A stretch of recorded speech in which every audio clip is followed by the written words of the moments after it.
National Football Show. It's your boy Big Sills. How you doing? Happy Hump Day to you. Hope all are having a great day as we're getting closer to a pretty good football game this weekend at Lincoln Financial. Please hit the like button. We appreciate everybody that comes aboard here. Thank you so much. I thank you. Kyle, thank you. Hey, Kyle is one of my favorite people that come and watch me every single day. Me and Xander were just talking like, look at Kyle. Look at Kyle there. Sileo, right? I love those kind of folks. Thanks for coming aboard, Kyle. I appreciate it. You hate Big Sills, but here you are again for a little bit of punishment as we go around for the next 3 hours. By the way, Rob Ellis at the bottom of the hour. We will talk to our friend, first time on the National Football Show for Rob, too. I look forward to talking with him. And our boy, Philly 500, in hour number 3 at 5:30 Eastern time. I first want to start the show off by doing this, okay? All of our friends down in Florida and up the East Coast. By the way, Hurricane Ian may end up impacting this Jags and Eagle game on Sunday. As that thing rolls in over the weekend, that could impact that football game for bad weather. I don't know who that favors on either side, but it could impact that football game. There could be some torrential rain that go up the coast here, and how that impacts that Sunday game, I don't know. But again, they're going to get bad weather in Philadelphia and at the link, so that could be an issue there. But everybody, hey, man, be safe out there. It's going to go across the state. Doesn't look like it's going to go up into Tampa, and it's going to go across to Jacksonville. You should have seen me trying to scramble today to try to get some people from Jacksonville on. Everybody's running for the hills now, man, and they're trying to seek safety right now. So, again, we send our thoughts and prayers out with all the people that are down there, our good friends. We love the state of Florida. It's my second home. This is where I did a lot of success for broadcasting, and both my sports career was down in the state of Florida, so we send our love out to the state of Florida. Brandon Graham, congratulations, NFC Defensive Player of the Week. Look at the Eagles starting to rack up all these weekly awards now. That's a great thing. Good for him too, right? Guy has to go through rehab, puts himself back on a field, gets himself back into the rotation. Now he's the NFC Defensive Player of the Week. That's great stuff, man. Hard work, understanding a system now. Good for him, man. That's really absolutely fabulous that he was your Defensive Player of the Week. You know, I kind of thought Devontae Smith might get the Offensive Player of the Week, NFC-wise. I thought maybe he got jobbed a little bit in that, but I think one of those awards will come his way as we go into the season here.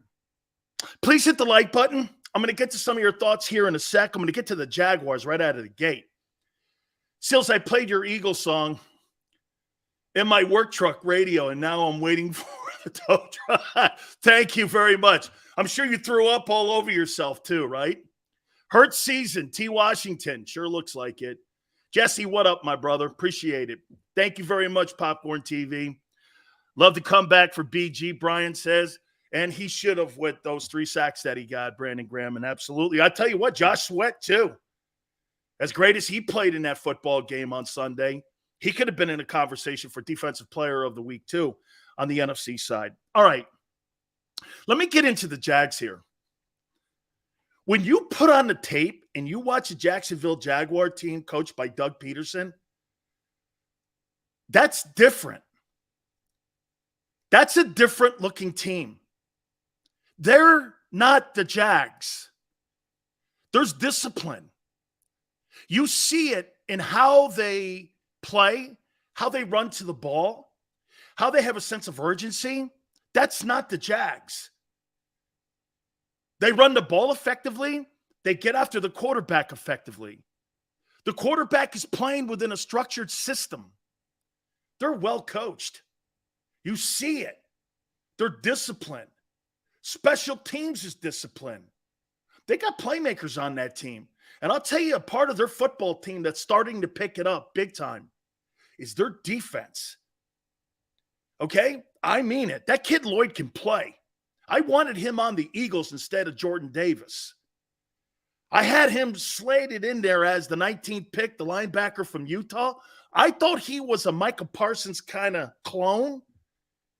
And I talked to Kyle Whittingham, his head coach at Utah, said he's a fabulous player. And I'll tell you what, he's going to make NFL Rookie of the Year. He's going to make at least the all-rookie team. He could be your defensive Rookie of the Year. He's a good-looking football player. The kid Walker from Georgia. Dude, they get after folks, man. They got a bunch of hitters on that team. And when you watch the 22 film on them, dude, they're grouping. Their O-line's not bad.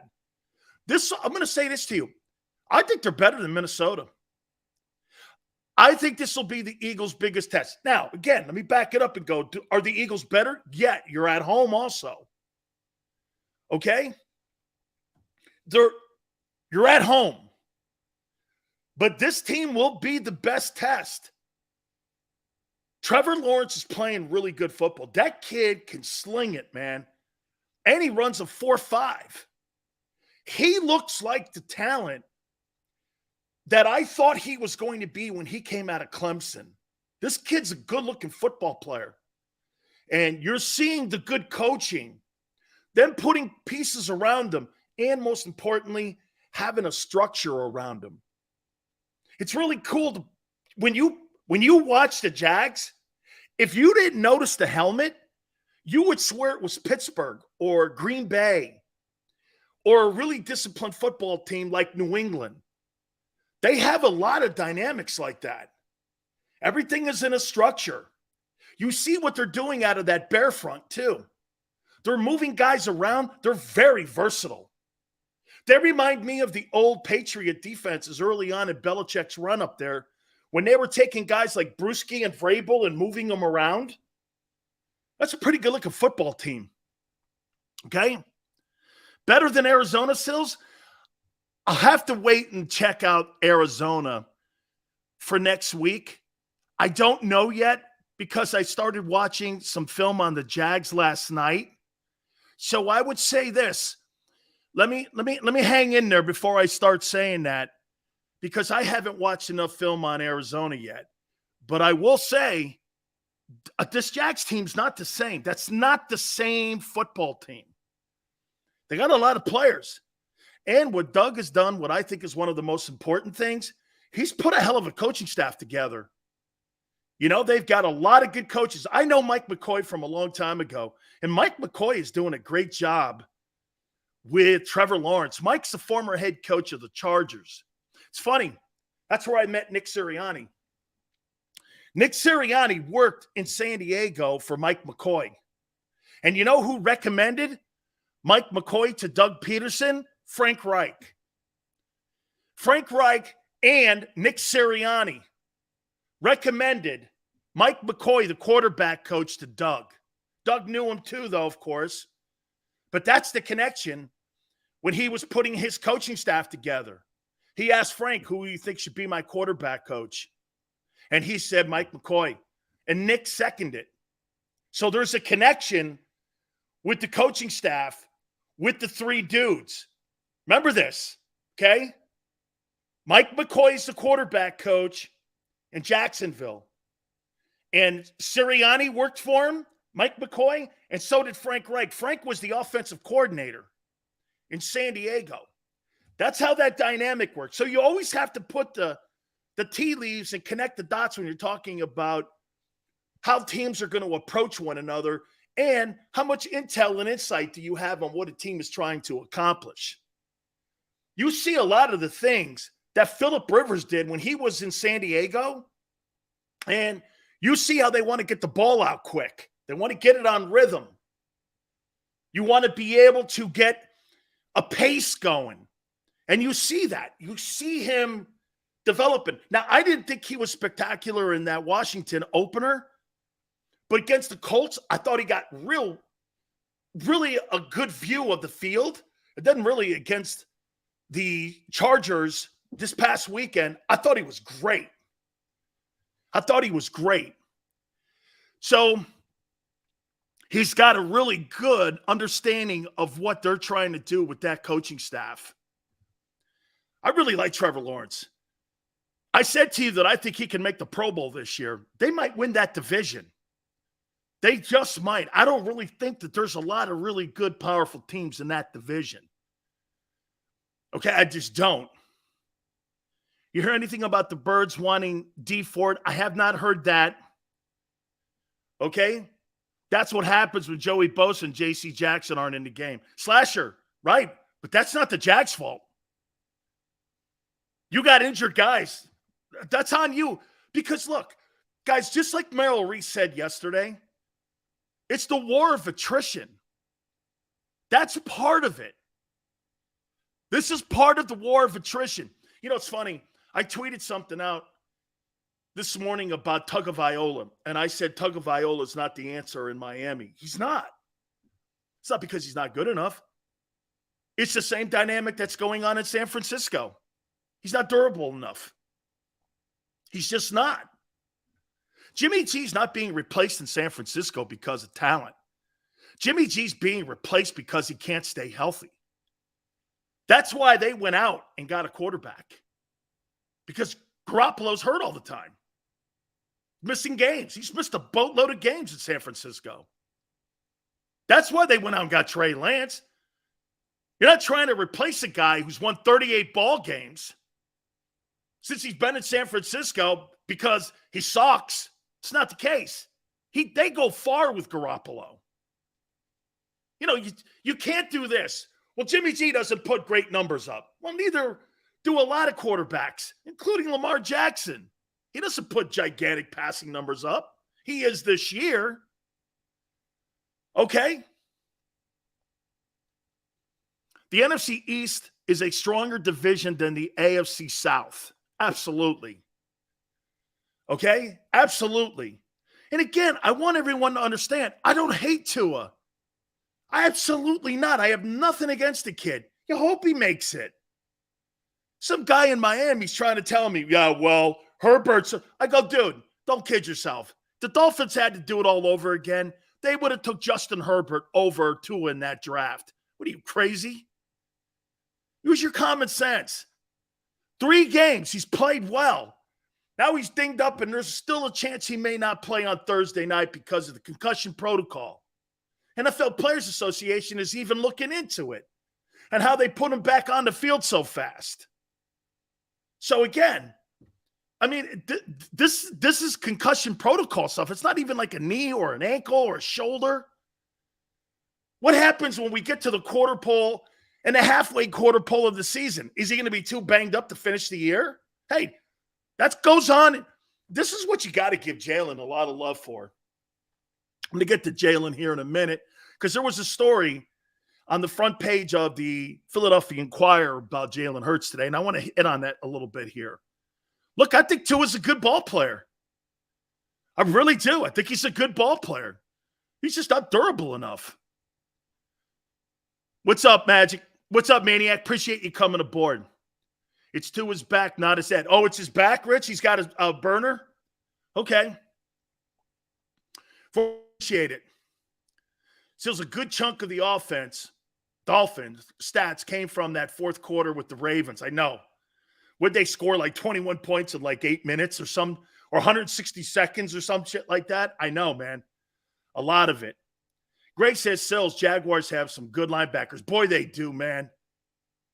That Kayvon kid can hit. Dude, man, they got some ball players. How Urban Meyer didn't do shit with that football team a year ago stuns me, which means this. He didn't want to be a head coach. This guy, when he walked in, and he walked into Shade Khan's office, the owner of the Jags, this guy used a smile to rob a bank. I mean, seriously, most people who are criminals use guns. This guy used a smile and his what little reputation he had to get that job and steal money. One of the greatest thefts of all time when it came to stealing money was what Urban Meyer did to the Jags. Remember I told you last year at the beginning of the year, Urban Meyer won't make the year. And he didn't. He didn't make the year. But that wasn't a shocker. Okay? Urban Meyer's a joke. Complete joke. Snake, thank you. Dude, it doesn't, hey, one of the biggest red flags for me last year was when he didn't go back with his team. I had never seen that before. I had never heard of anything like that before. But guys, when you watch this Jags team, I'm going to tell you something here. They got some ball players. The Eagles are still better. They're better. But don't think you could just throw your helmet on the field on Sunday and you're going to have a rollover. Those guys are going to play their ass off for Doug Peterson because they know he's coming home. They know he wants a good showing. There's no question.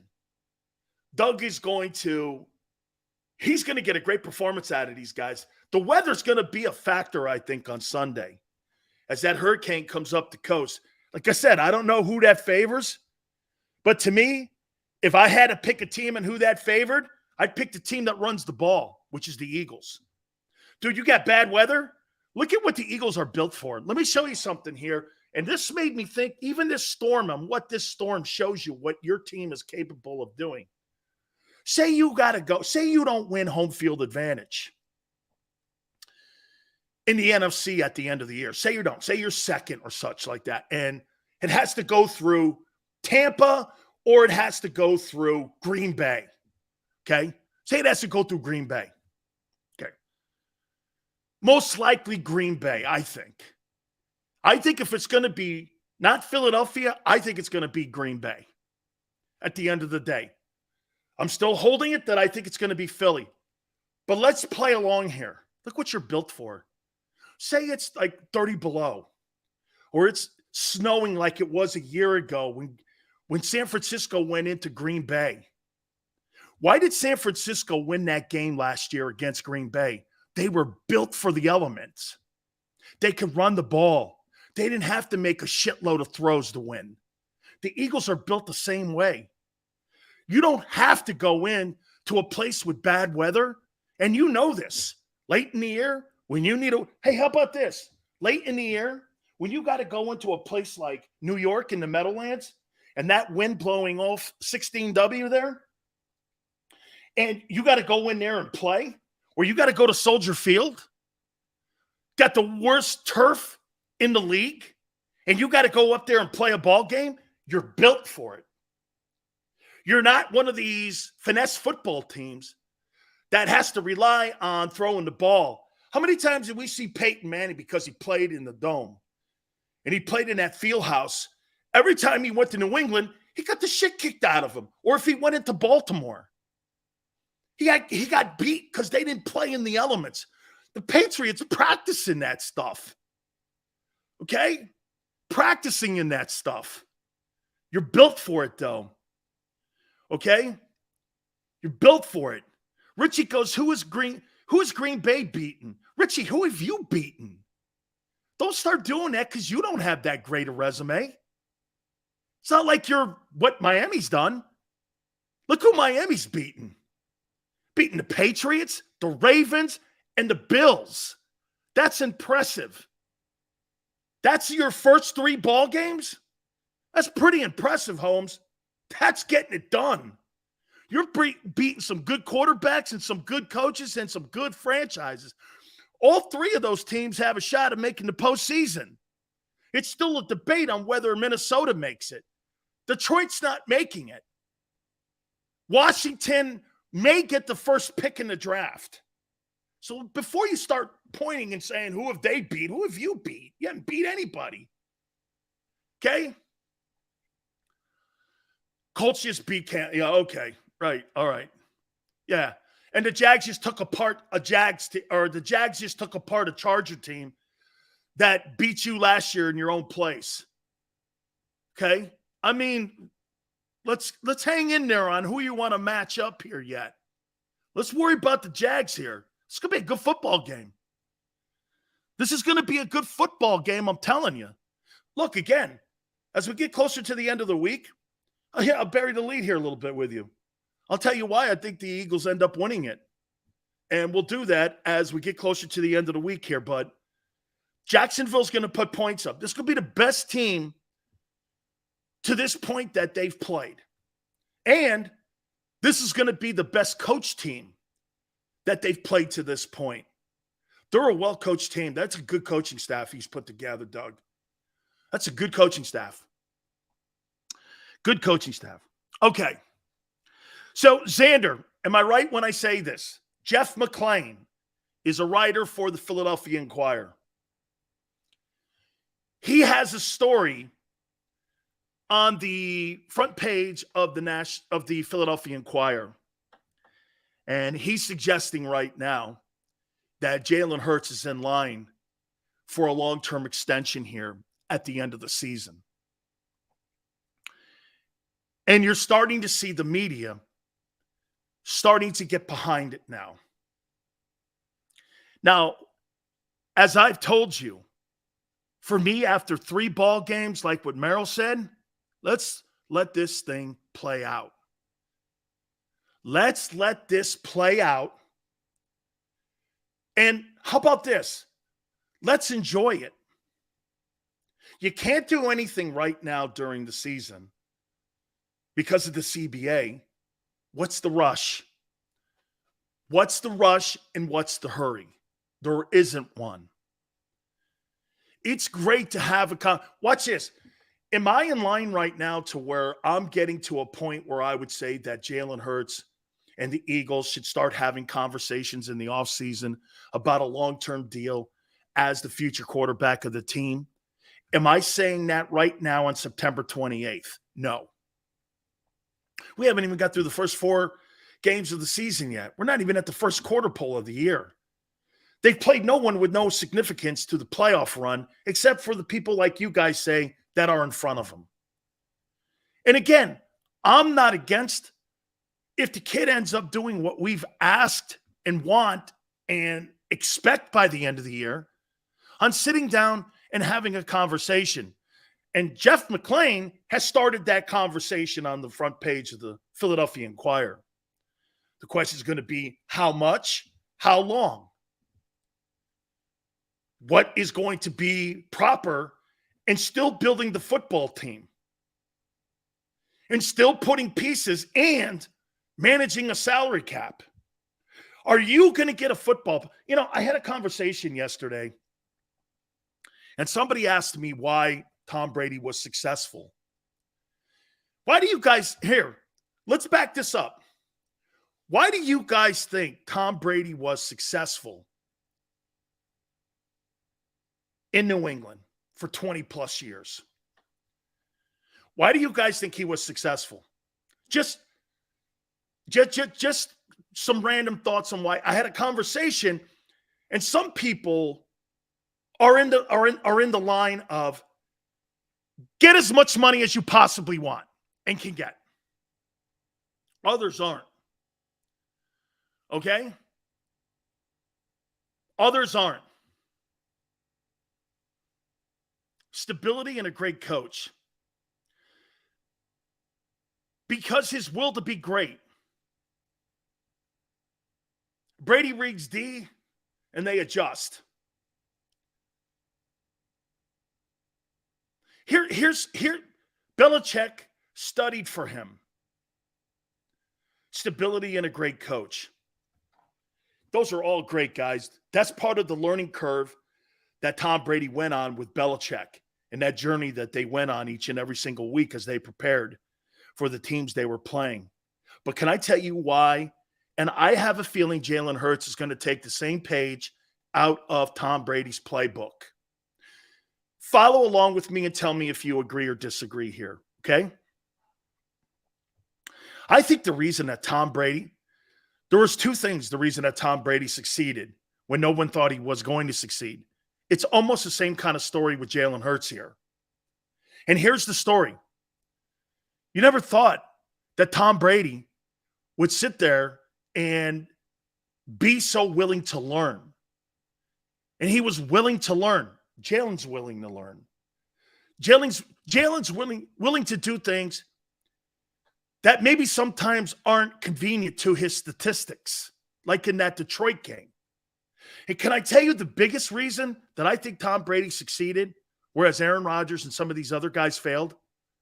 Brady knew to invest in himself. He was never the highest paid ball player in the NFL's history. Can you imagine that? The greatest player in pro football history never was the highest paid guy in the history of the club, or I should say in the history of the league. He was never. He took haircuts so that they could keep the old line intact. He took haircuts so that they could keep Darrelle Revis. He took haircuts so that they could keep Stephon Gilmore. He took haircuts to have a balanced roster and salary cap. Remember when you went to New England for a while, what was the big conversation? Hey, if you're going to New England, you're not going there to make money. You're going there to win championships. That was all because of Brady. Now, look at what New England has to do. New England has to overpay for everyone to go there. Nobody's inspired to go and play for Mac Jones. Not that he's a bad quarterback. He's still improving himself. But when you went to New England and you saw Tom Brady taking haircuts, pay cuts, and not taking max money, you knew right then and there, hey, if I'm not going to play Tom Brady max money in New England, then get this.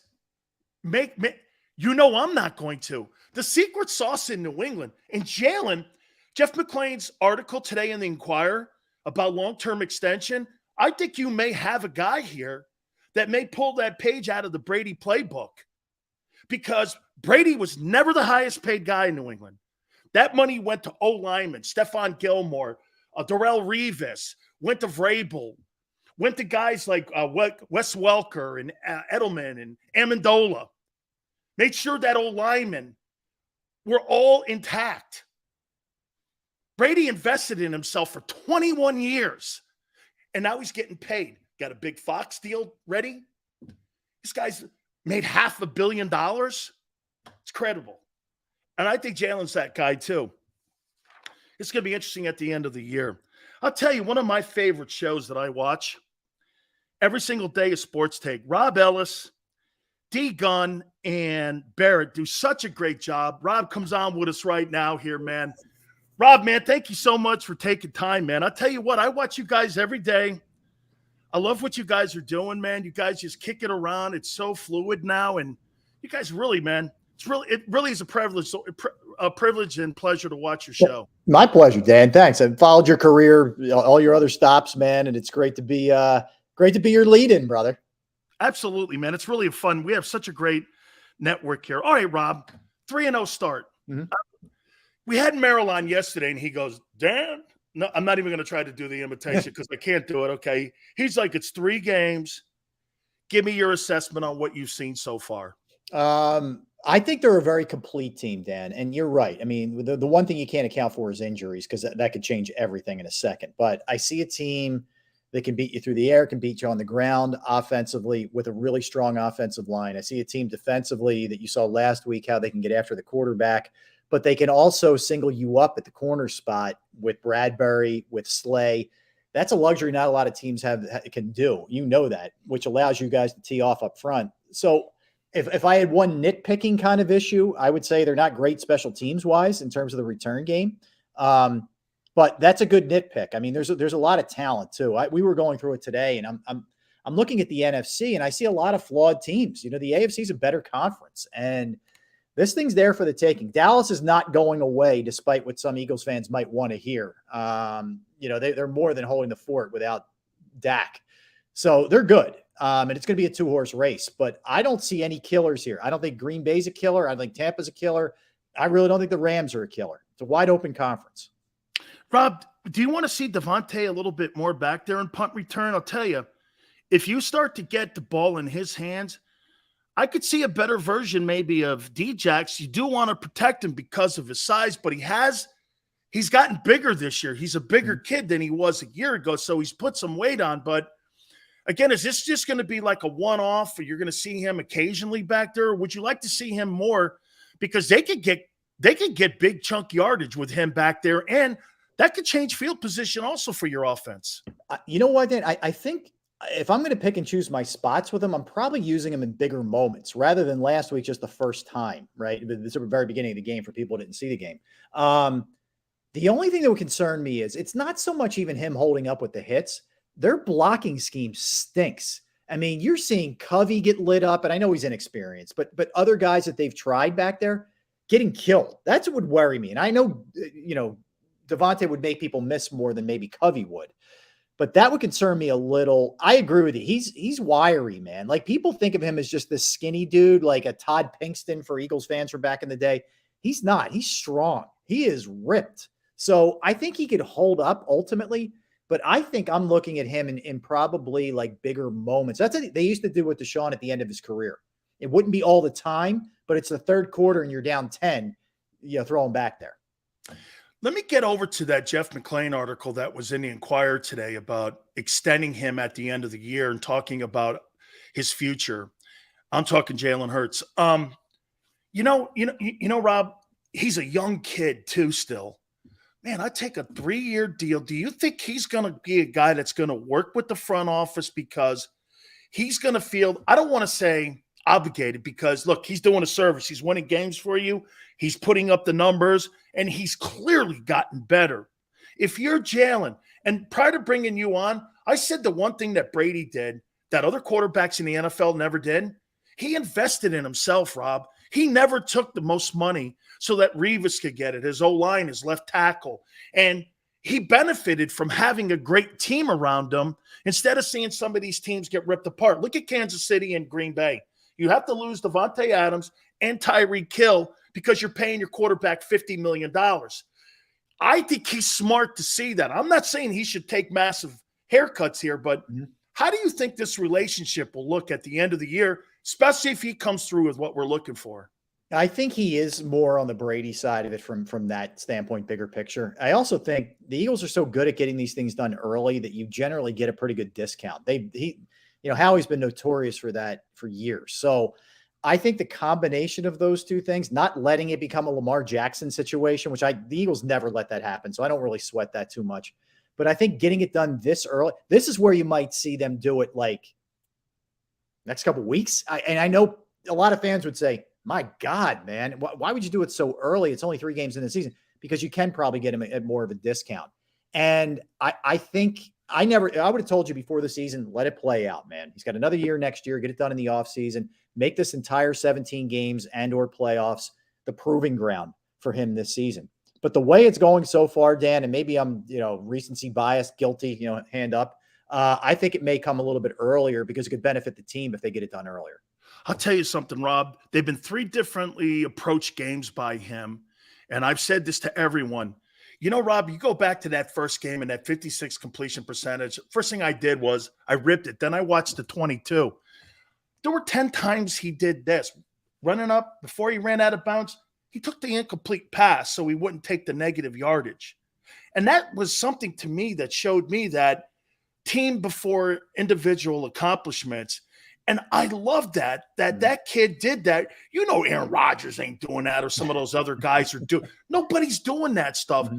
Then the way he played against Minnesota, completely different. Then how he played, he didn't really run last week. I mean, his field presence and his pocket presence has improved so much. And you see the other guy we saw on Sunday who runs into sacks.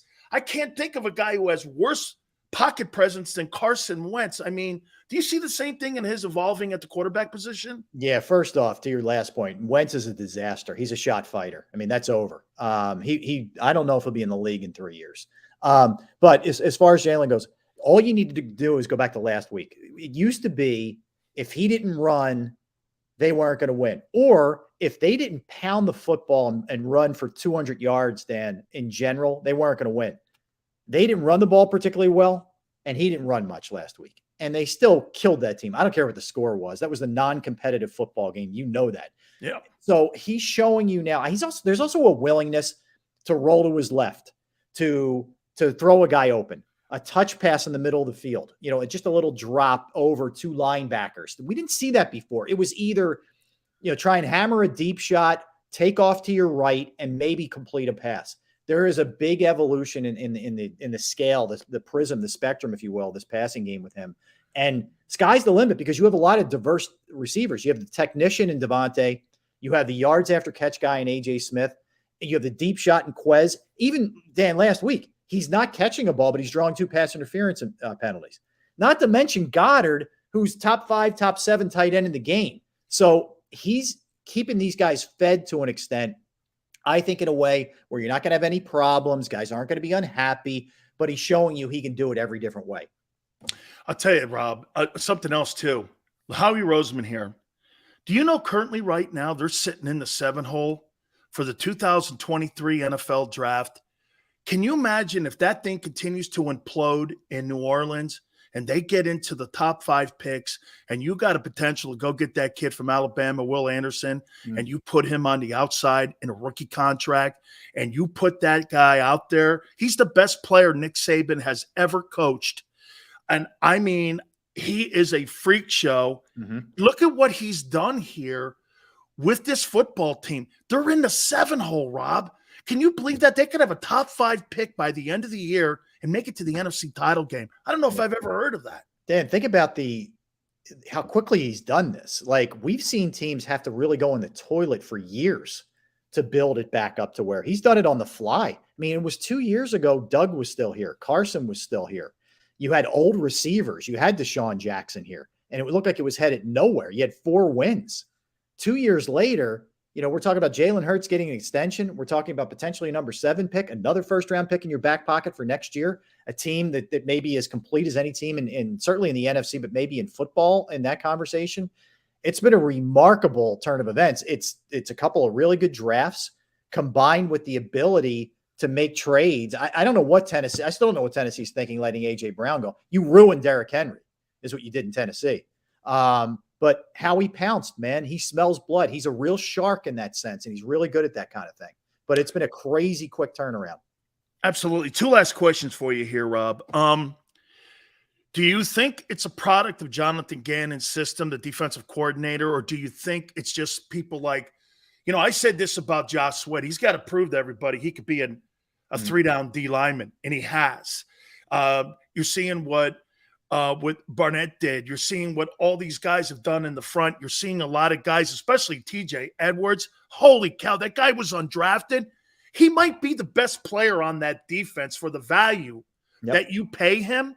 And then, like you said, the corners, I don't know. Matt Patricia, we got to thank him, I think, every day for being the bonehead that he is, for letting that guy out of Detroit. I mean, is it guys just getting more comfortable in the system, Rob? Or do you think Jonathan Gannon is adding something to the creativity of how this defense is playing? I think he's definitely adding something, Dan. I think that we viewed like Nick Sirianni, we viewed Jalen Hurts through a different prism. We allowed them some time to grow, and we also afforded them the opportunity to get better players. Like, you added an A.J. Brown, you upgraded that from Jalen Reagor. That was night and day, right? That really helped the quarterback, but it really helped Steichen and Sirianni look better as offensive minds. Gannon, look, he didn't have enough talent last year. And when you add 5 pieces, and I'm including Jordan Davis in there, who gets significant time, it's going to take you a little while as a coach. And even the first game, it looked a little dicey, but you saw the difference in week 2 with Minnesota. You saw it last week with Washington. Look, this is going to be a good test with Jacksonville. I'm actually excited to see what it looks like, because Trevor Lawrence has been awesome, right? And their offense has some talent. So, but I think he is adding to this. Absolutely. I do. I coined the ridiculous. I know. I watch it. Yeah. The Gann wagon, which I got killed for.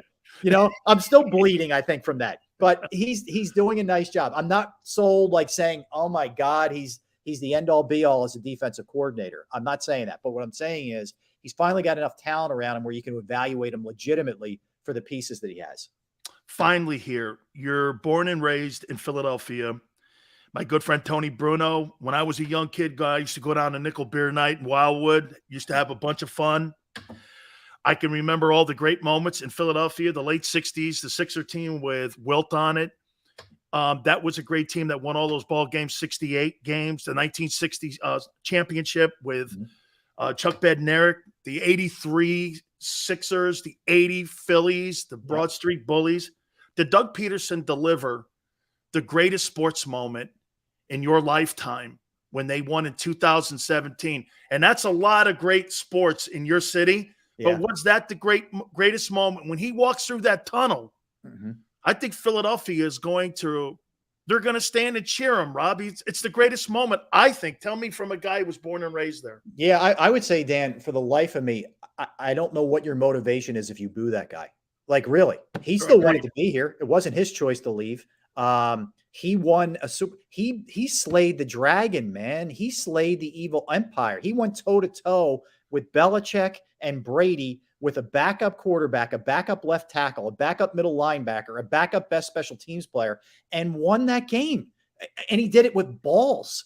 I mean, the Philly special, going for it on fourth down when he knew if he punted it in that situation in the fourth, Brady scoring again. He was a gangster in that game. I don't know what you don't love about him. I think it's going to be, I truly believe this, Dan. I know the reputation of Philadelphia fans. I think this will be universal love shown to Doug Peterson. And to answer your question, yes, because I never thought in my lifetime I'd see the Eagles win a Super Bowl. I'm telling you, I got to that point where it was just, my father was at the 60 game at Franklin Field, which Bednarik that you just referenced, and he never thought he'd see it again. And rest in peace, he did get to see it. He passed a couple of years back, but it was a truly special moment for anybody. And it was just one of those games. It was a freaking prize fight, toe to toe, man. And they beat those guys.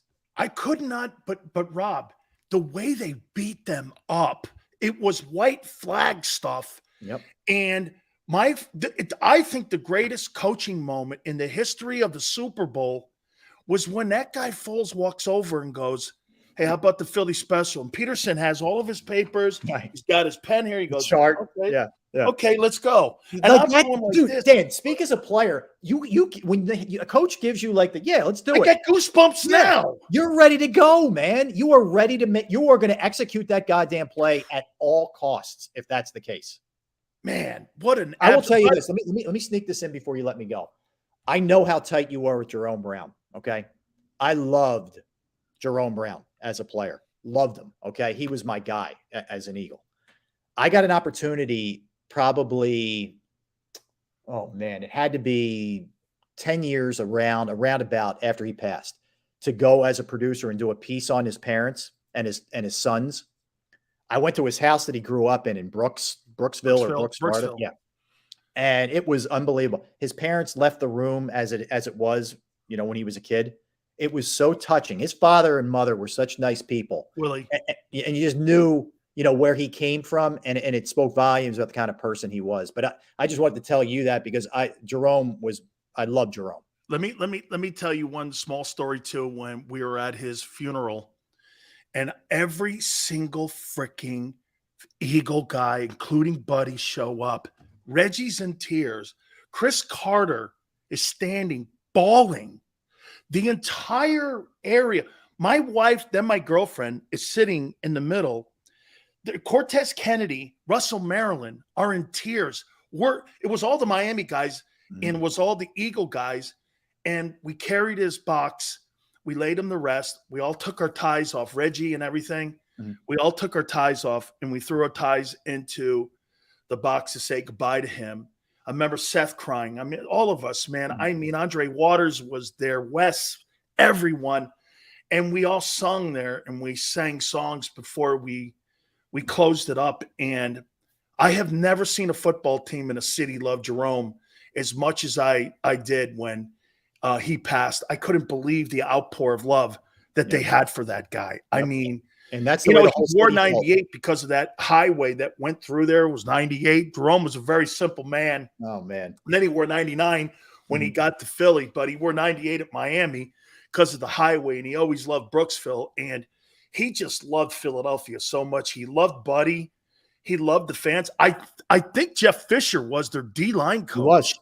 He was. And Jeff Fisher told me a story that because that big parking lot they used to have it's still there, out front of the vet. Yeah. Jerome would be on one of those like speed motorcycles. And the four-wheelers. So nervous. Yep. Because he was such a maniac. Rob, I love listening to you talk about the history of your city because it really is. I tell people this, Rob. I'm not an Eagle fan. I'm getting there, but I am a fan of the fans. Dude, these people are insanely great. They're smart. They call you out. they'll give you shit. And if you can take the shit, they'll stick with you. Yep. And so, I mean, my wife says this, Rob, hey, who would have thought? People in Philly? Yeah. Okay, Sileo. That's not a shocker. Hey, and by the way, your wife on Twitter too, man, I was like, you did the gritty, right? And she goes, oh, I go, no, I love it. Are you kidding me, man? My wife I've been married 33 years, Rob. Yeah. It's the only thing that I hold dear to my life is that I have been committed to my wife for 33 years. We got a beautiful daughter, and it means the world to me. And it's great to see that your family's involved in your career too. Yeah, they all get a kick. Obviously, she was like, "Oh my God," and she was loving it. She's like, "I'm communicating with Dan right now about your gritty dance." I'm like, "What is happening here?" Did you ever go to the Wing Bowls with Tony? I did. Yeah. So Tony and I go way back. Tony Bruno, way back. So I know Tony. Tony's a trip. Tom Bigby. Does that ring a bell? Oh God, Wait a minute. So tough Tom SOB, Bigby man. did this shit to me. I did an audition for WIP years ago, and there's this light that used to come on in the studio, and I'm going like this. What the hell's the light for? That's as long as you can keep the caller on. Exactly. And I went like this. Dude, there's a time frame that you have to keep a call. What if the call's good and you are trying to make content? Because you're making content out of these folks. And they're going like, no, you can't. And I'm like, I was like, this guy here. Yeah, the old days were nuts. I worked Andy Bloom. I worked for all those guys. Oh, I love Andy. Yeah, those were some crazy days, man. Like radio's gone in some weird places now, as you well know. Yep. But back then, man, it was woo. There was some I still wild talk stuff. to Andy, man. I mean, I like Andy, man. I mean, I really do. You're at a great station. You're at a great place with us here. We really appreciate it. Rob, thank you so much for coming aboard. And hey, man. Dan, keep it cranking, man. I love being a part of the team, brother. Keep it up. Me too. Thank you so much, Rob. Appreciate you doing this, man. Rob Ellis. Don't forget to check him out on Sports Take. That was really great stuff there. Really appreciate him taking time out of his day because, when you do a show like this, hey, Sills, can all right. Yeah. For those three guys, absolutely all the time we do that. No question. Hey, hit the like button. Don't forget our good friends at Morgan & Morgan, where the fee is free, meaning this, they do not get paid unless you do. If you're hurt or injured on the job, the most important thing that you can do for your family is find that right attorney firm that will represent you to get you the fair compensation that your family deserves. For the people is not a slogan. It is who they are. With over 800 attorneys and offices in Philly, New York, and in Florida, Morgan & Morgan is there to represent you to the max. There's no case too small or too big for them, and they will not be intimidated. Call them at 800-512-1600. That's 800-512-1600. The call is free. The consultation's free. 800-512-1600. And when you call Morgan & Morgan, tell them Dan Sileo sent you. When choosing a lawyer for your injury case, you may ask, does the size of the law firm matter? Well, of course it does. The insurance company, they're huge with unlimited resources. And whether your case is big or small, they're built to bully you out of the money you're owed. But here's the good news. We're big too, the biggest actually. And we're built to fight to make them pay for all that was taken from you. Size is our strength. There's only one Morgan & Morgan, forthepeople.com.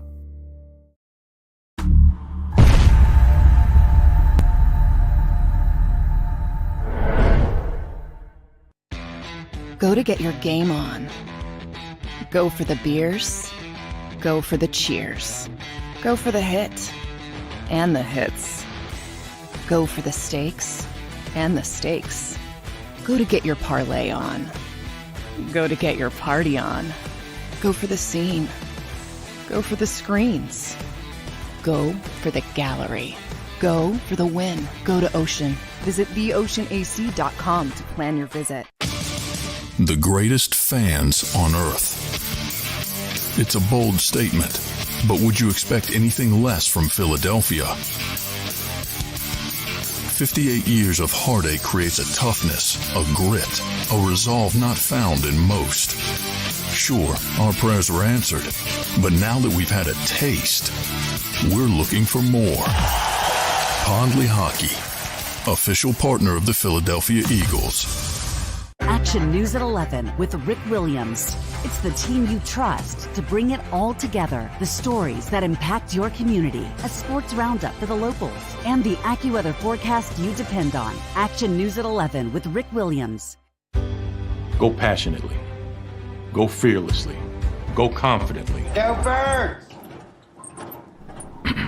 Go confidently towards your goals with First Trust, Philly's hometown bank for nearly 90 years, and the official bank of the Philadelphia Eagles. We're focused on getting you over the goal line.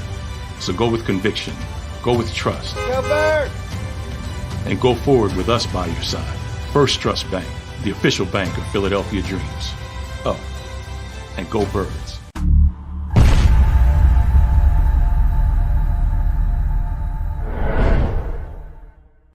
Welcome to Pond Lehocky. We've helped over 100,000 injured and disabled workers obtain benefits, as well as some of the biggest settlements in the state.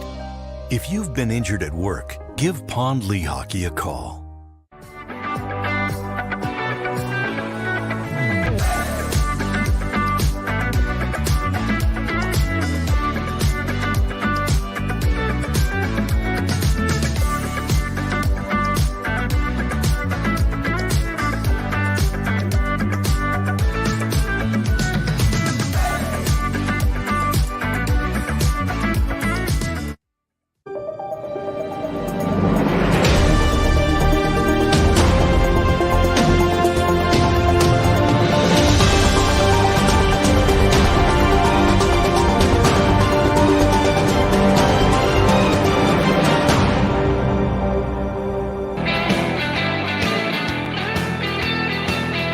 Welcome back. National Football Show. It's your boy Big Sills. Please hit the like button. Thank you so much for coming aboard. Appreciate Rob stepping in with us. By the way, in hour number 3, we'll have Philly 500 with us, and we will get his thoughts. By the way, also, tomorrow, Tony Baselli, Pro Football Hall of Famer. The weather's contingent on his appearance, I think, because of what's going on with Hurricane Ian. I think he's going to make it. Okay, I do.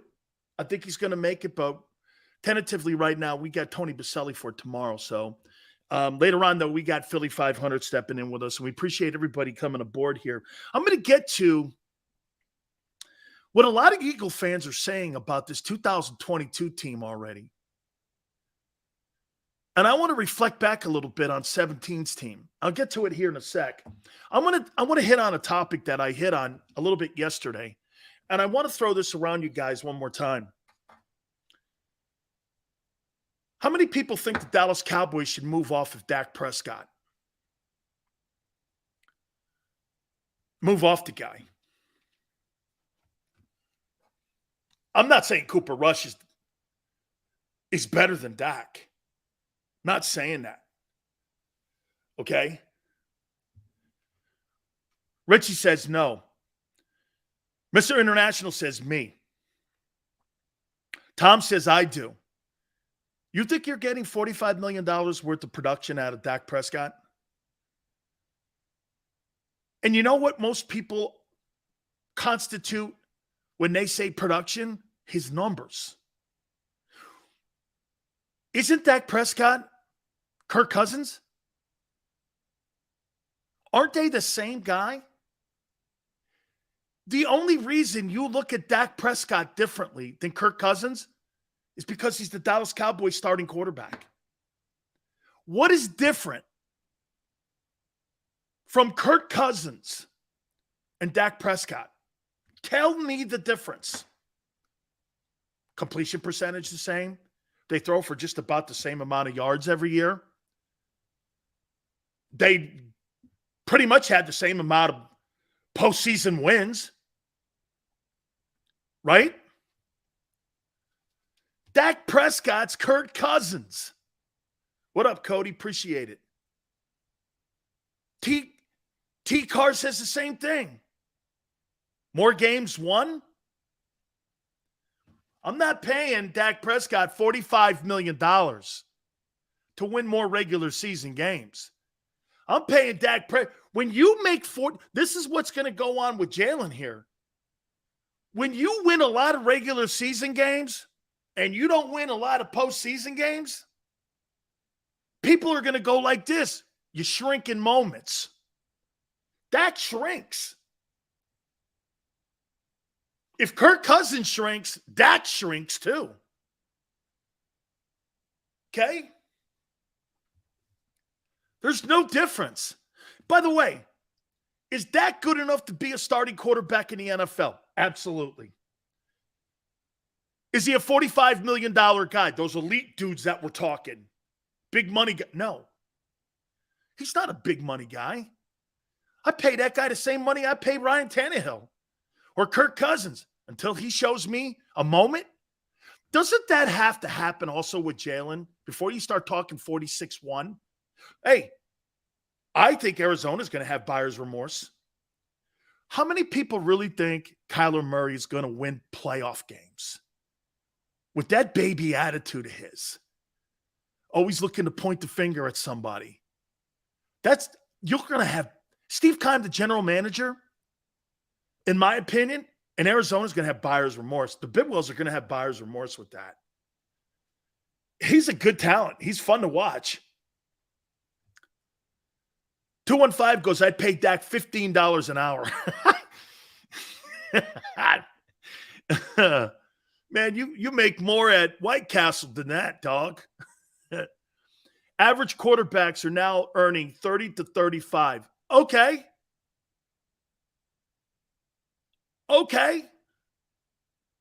But dude, $30 million of your salary cap, I'd rather pay Cooper Rush. Build my team like Howie did. Like I said to you, the golden nugget with Jalen Hurts is the money he's making. Howie Roseman would have none of the guys on this current 2023 roster or 22 roster if Jalen was making max money because he couldn't have the leverage. You don't have the cap space. Look at the teams that get affected with the big money quarterbacks that are being paid. You're constantly losing quality players. Von Miller is being felt in Los Angeles. He's being felt. Okay? He is. He's being felt, man. There's no question. Because I haven't seen Aaron Donald in the first 3 weeks. Jalen's salary and his play are what are making this story unbelievable. Because it gives the general manager the autonomy to go out and get people that he needs. And what Rob said, one of the most incredible things, man, 2 years ago, you're 4-11-1 and look like shit in that final game. And all of a sudden now, you're this team. 24 months ago, you were not this team. The only reason you are this team was 2 ballsy moves. Getting rid of Hurts and eating that $33 million a year ago on your cap. Remember, you had to eat it. It was like the most ever until what we saw just this last year now with Atlanta when they did the same thing with Matt Ryan. Look at how he created even a trend. You'll eat it in the immediate because you know at the long term it's going to be beneficial to you. 215 goes, you see Dak celebrating on the sideline while Rush is making plays. I like Dak. Hey, 215. I like Dak a lot. I like Dak a lot. Okay? But quite frankly, he ain't winning. And I'm not paying a guy $30 to $45 million to get bounced in the opening round when I could pay people like Cooper Rush or Kirk Cousins to do the same shit. Dude, I'm paying Patrick Mahomes. I'm paying Joe Burrow. You see what these guys are. Patrick Mahomes, in his young career, look at how accomplished he is. Super Bowl MVP, regular season MVP, 4 straight AFC championships. Dude, I don't know about you, but that's getting it done. That's getting it done, man. Joseph says, Big Sills, to be honest, I'd rather face Dak with Dallas than Cooper Rush. I know Cooper Rush looks like he has the command of the offense, and it looks like he and Kellen Moore are on the same page more, no? Joseph, I think isn't it funny? Kellen Moore was a backup quarterback, and here's a backup quarterback succeeding. And when you had Nick Foles and Frank Reich and Doug Peterson, all backup quarterbacks connecting with one another, we get the pleasure of a deep roster right now. Absolutely. Wordsmith, absolutely. Yeah, you're going to win the NFC because of Jalen Hurts' contract and his play. Absolutely. I said it from day one. You're the deepest roster in the NFC, and by the end of the year, you may be the most complete roster by the end of the year. See, the war of attrition, I don't care if you have superstar players. Here's the problem. Here's the difference between the Rams and the Eagles, guys. They can't sustain injuries because you know why? They pay all them frontline guys money. They have no depth. I told you this yesterday. The Eagles have 7 linemen that could start anywhere in the NFL. The Giants and Washington don't have one combined. Dave Gettleman had 5 years to find one lineman. Jeff Stoutland has 7 dudes you could plug in. Incredible. Incredible. Dak is not a leader in any sense of the word. I don't think that's fair. I think Dak is. He's just overpaid. I just think he's overpaid. AT&T Stadium or the Link. I think it's the type of fans you put in those cribs, Nick. I'd rather be around Eagle fans at AT&T Stadium or the Link. See, you're looking at the stadium. I'm looking at the people that fill the seats. You can't get a better crowd than the Eagle crowd. Eagle crowd versus Cowboy crowd? You kidding me? I'll take Eagle crowd. I'll take the Eagle crowd. Right? I mean, AT&T, the Link, what makes those places? The people that roll in there make them joints. Like, hey, they used to call it Ralph Wilson Stadium. Bill's Mafia is awesome. Dude, that's a great place. Dang, look at that, man. You're such an Eagle guy, man. Okay. All right, I'm going to talk a little bit about the 2022 and 2017 team. There's a lot of conversation going on with that. Please hit the like button. Hour number 2 is coming up. Keep it here on the National Football Show.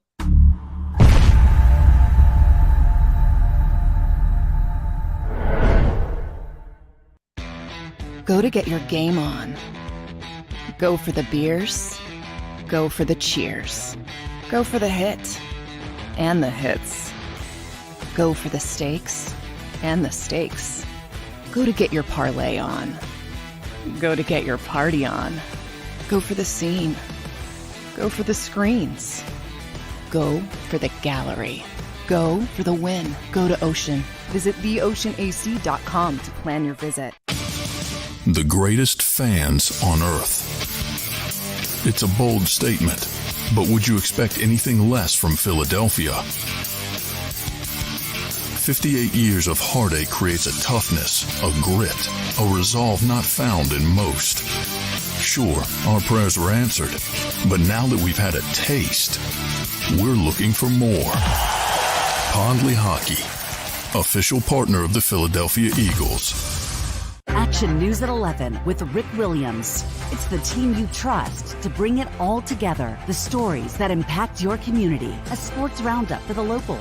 And the AccuWeather forecast you depend on. Action News at 11 with Rick Williams. Go passionately. Go fearlessly. Go confidently. Go Birds! Go confidently towards your goals with First Trust, Philly's hometown bank for nearly 90 years, and the official bank of the Philadelphia Eagles. We're focused on getting you over the goal line. So go with conviction. Go with trust. Go Birds! and go forward with us by your side. First Trust Bank, the official bank of Philadelphia Dreams. Oh, and go Birds.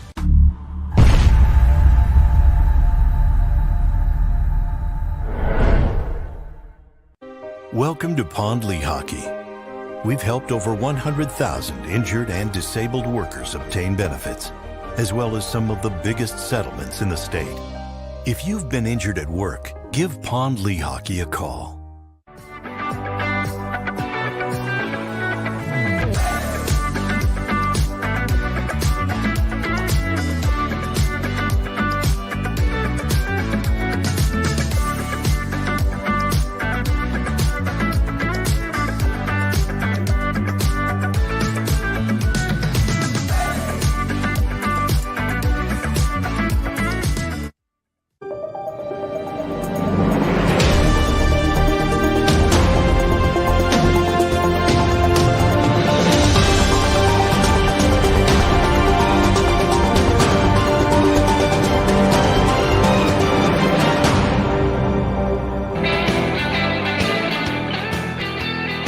Hour number 2, National Football Show. Please hit the like button. Thanks, guys.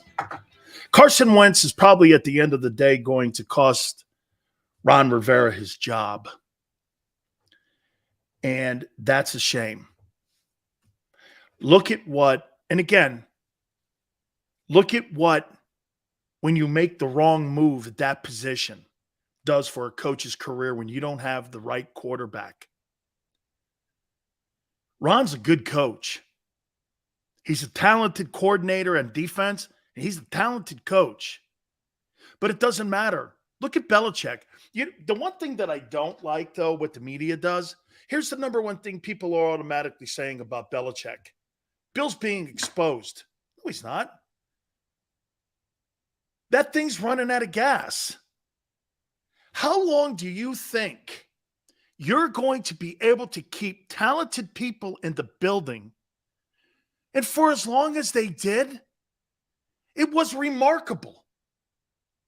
They kept talented people in that New England building for 21 years. The longest dynasty. There were really 3 different dynasties inside of that 21 years in New England. And now they're like, well, Bill, you want to hear something crazy? Bill Parcells never won a Super Bowl without Belichick on his coaching staff. So what? Are you looking at Parcells going like this? If Bill wasn't on that staff, he's not the coach that you think he was? Okay. Right? And I've always said, hey, because I've always looked at Parcells' coaching career and went like this. Okay, well, a little bit over 500. Tom Coughlin's got the same record and same amount of Super Bowl wins. I don't know. Right? Tom Coughlin's got 2 Super Bowl wins too. I think he's got a little bit better even of a win percentage than what Parcells has. Are you trying to tell me that Parcells is a better coach than Tom Coughlin? I don't know. Because media falls in love with certain guys. And they start putting different narratives out there on guys. Parcells, his win percentage, 530 or something like that. Not exceptional. Not exceptional. And I'm not saying he's not a Hall of Fame coach, but I'm saying if you're looking at him, Belichick hasn't lost anything. I do like coaches like Doug Peterson, though, that can go to different places. By the way, it's early, but Doug looks like he's the coach in Jacksonville. Maybe the first coach that they've had in Jacksonville since Tom Coughlin. Bill Parcells is an offensive guru? Really? How many 1,000-yard wide receivers did he ever have? And I'm not talking about Mark Bavaro. Explain to me again what the guru's offense was? What are you talking about? In New York? You think that was a high-powered offense in New York? Shit, that offense in New York kind of resembled what they're doing in Philly now. But there's more talent in Philly at the wide receiver position than there was in New York. You probably can't even name the wideouts that were on that team. And Parcells is a defensive guy. Ray Perkins hired him. Ray Perkins actually hired Belichick too. So if Ray Perkins doesn't leave New York, Ray Perkins is in the Hall of Fame. He hired both Parcells and Bill Belichick and Romeo Cornell and all them dudes that would end up, Tom Coughlin too, that were on that coaching staff. Ray Perkins hired him. Ray was the coach. Ray Perkins drafted Phil Simms, Lawrence Taylor, and all those great football players that Parcells inherited. It wasn't like Bill drafted them. Bill got free agents like O.J. Anderson and guys like that. He didn't draft any of them dudes. Never drafted any of them. Okay. Hit the like button. Let me ask you, Philly has the best Italian girls? Hey. Sorry, that got my attention. Okay. Got the best Italian girls? I bet you Xander would probably go double down on that one too. Thank you. That's a good footnote. All right. So I got to start doing this, man. I see it all over the internet right now. I do, man. So you guys today think that this Eagle team in 2022 is better than the 2017 Philadelphia Eagle team that won the Super Bowl? Today, do you think this team is better than what that team was that won it all? Do you think it's better? Mr. International says no. Razor, I think so, yes. No. Showtime, I do. Maniac, I do. They're not proven enough. Talent-wise, probably. More talent. Tito, too soon. Yes, we won with backups playing in key positions, Stephen. I'm going to add that to it. Left tackle, quarterback, obviously. I said this, hey, what was a better combination? The O-line, D-line in 17 or the O-line, D-line in 2022? Christopher says something important here. Deeper. Better skilled players? I don't think you have better backs today than you did in that 17 team. Your red zone backs were fabulous. LeGarrette Blount is a touchdown machine. Your running backs aren't better. And get this, your quarterback played better in 17 than he's playing right now. Carson, and by the way, I think Jalen's playing MVP ball too. Carson, am I right when I say Carson ended up that season in 17 with 33 touchdowns? Is that the year he had like 33 touchdowns before he ended up getting hurt? That's quite a year for a guy who missed the last few games. The amount of football he played to put up those kind of numbers. Jalen's a little bit behind what Wentz is doing. Would we? Hey, I'm not saying who's better. I'm saying who's playing better, and I'm trying to reflect back on 17.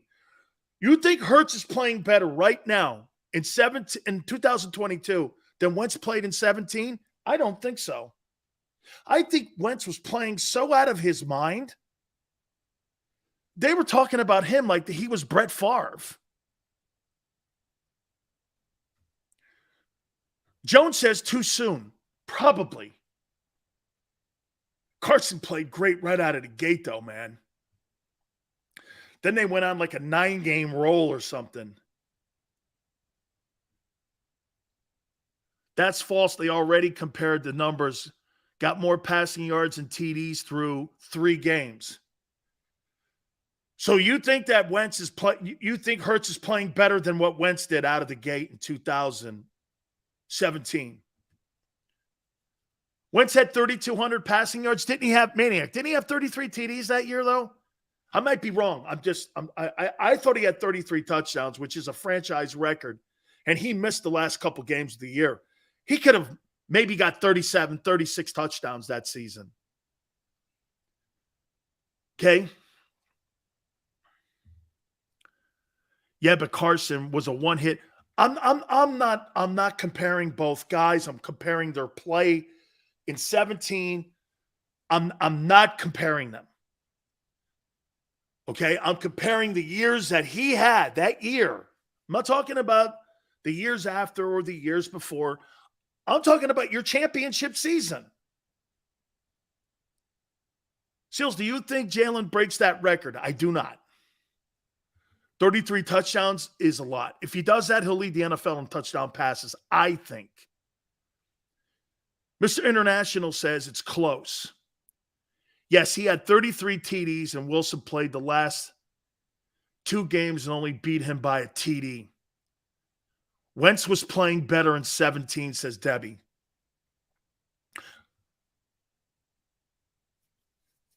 But if Hurts continues to play the way he's playing, okay, is it going to – see, here's what you got to – think about the teams that were also in the NFC at that time. Correct me if I'm wrong. Minnesota had who was Case Keenum? Was he the starting quarterback in Minnesota when they upset? I think it was New Orleans. Was Case Keenum the quarterback? And then like Breeze got knocked out. He got knocked out of the playoffs, and there weren't really a lot of NFC quarterbacks standing. I think Case Keenum was the quarterback in Minnesota then. It's like the backup quarterback conference championship game, right? Wasn't it Case Keenum versus Nick Foles? That dynamic played it, and it's playing now. This is where I'm looking at the comparisons here, okay? Your road might be easier today than it was in 17. Follow me here. You got the luck because the quarterbacks in that year in the postseason in 17, who was the top NFC quarterback that made it to the final four? It was Case Keenum, Nick Foles. Who was the other conference title guy? I cannot remember. Was it Rodgers? And then he got upset too, right? I can't remember who made the Final Four that year. Matt Ryan. Look at the quarterbacks you had in the Final Four in 17. Matt Ryan, Nick Foles, Case Keenum. What does this have to do with anything? So I'm going to get to it, Brian. Hang in there, dude. I'm going to tell you how it's setting up for you. And by the way, I don't give a shit who the quarterback is either on the other side, Brian. I'm just saying I'd like to have the least amount of resistance to get to the championship game. Because once you get into postseason, anything can happen. Ask Nick Foles that. Okay? Ask Nick Foles. Okay? Now here, follow me here. How many people think the Rams are going to get it right? I don't know. I think the Eagles could beat the Rams right now. And by the way, that kid Allen Robinson is dog shit in LA right now. He has been a non-fact. OBJ's value goes up every week that guy doesn't make an impact in that offense, and it's affecting Matthew Stafford and Cooper Kupp and what the Rams are trying to do. The Rams have no depth like the Eagles do. So when you look at the Rams, no left tackle. Guy's injured in the O-line. Not really a running game. Allen Robinson is completely nowhere. And the loss of Von Miller is being affected so much that Jalen Ramsey gets beat handily almost every game. That Rams team cannot sustain the things that the Eagles can sustain. So let's check the Rams off. From week 1 to where you are in week 3, right now, you're a better ball team. And you got a better roster. You don't have a better coach. And that's the only thing saving you if you're the Rams. The Rams, they do not have depth. Couple more injuries, they're finished. Matthew Stafford goes out, they'll win 5 games. Aaron Donald goes out, they'll win 5 games. That team's on the verge of winning only 9. I look at the Rams now and go, I don't know, 9-win team. They're not special. So the Rams, put them there. I'm talking about the elite teams in the NFC here. Let's go to the 49ers. Trent Williams is hurt. I don't know if he's going to play this week. The quarterback thing, complete train wreck the last 2 years. Actually, 4 years. Now you got to go back and kiss the ass of Garoppolo to have him quarterback your football team that you gave no reps to in the exhibition season, nor did you allow him to practice with the team. And you expected him to go into Denver and win? Lost by 1 point.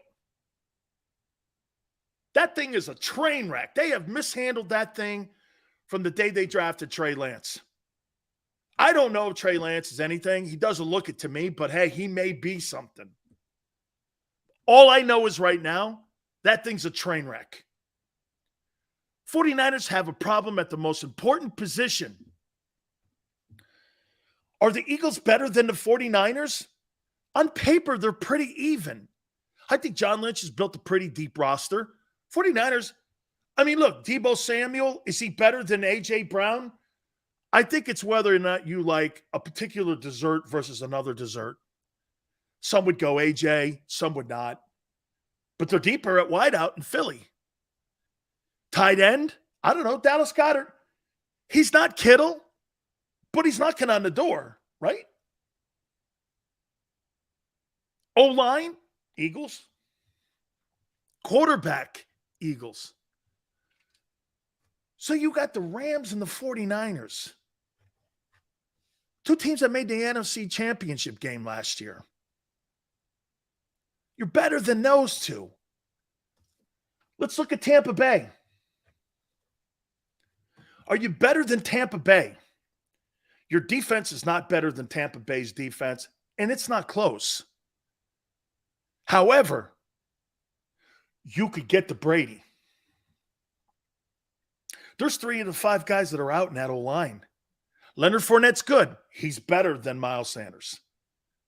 And the wide receiving core is as comparable in Tampa Bay as it is in Philly. And the quarterback's superior. Maybe. Brady looks distracted to me this year. I mean, he takes Wednesdays off now. He's not around the team as much. I don't know. It just doesn't seem all in. And in a sport like this, I think you got to be all in. I think by the time the end of the season comes up, if Tampa Bay and the Eagles have to play each other, that game would be very interesting. Depends on where it's played. That's why I say home field advantage is going to be important. Look, I'm not saying Jalen Hurts will outplay Tom Brady because of marital issues. I'm not. But you still got to give the GOAT the benefit here on September 28th. This may change some more if they lose more key personnel, especially if they start losing some personnel on the defensive side. That is the best defense in the NFL, Tampa Bay. And they could shut the Eagles down. Then the question would be, what's Brady do against the Eagle defense? Which is improved and continuing to improve. So I would say this. Tampa Bay is still, so I'm going to circle Tampa Bay, a threat to the Eagles. How about the Packers? Anytime you have a Hall of Fame quarterback,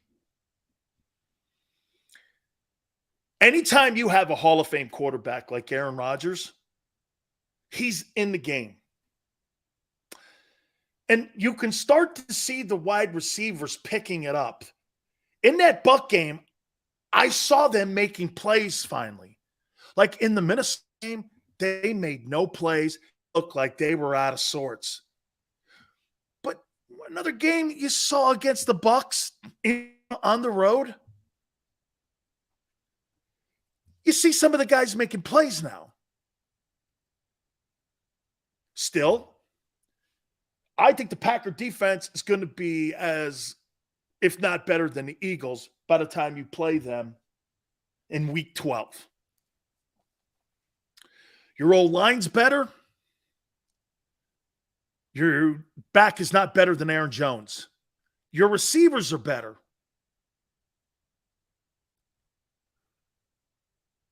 That game is close because I don't think Rodgers trusts his wideouts yet. Okay, I don't think he trusts them. However, I'm not circling the Packers because I think they're built, if they had to play in Philly or in Green Bay for bad weather late in the year in the playoffs, I'll take that running game up to Green Bay. You don't need a passing game in Green Bay. You need a running game in Green Bay in December. December and January, that's where people get confused. When you go to Buffalo late in the year in January and you got to knock them out to win the AFC Championship, or you go to Kansas City, you got to run the ball, man. That's why Baltimore was so dominant. They could stop the run and run the ball. Okay?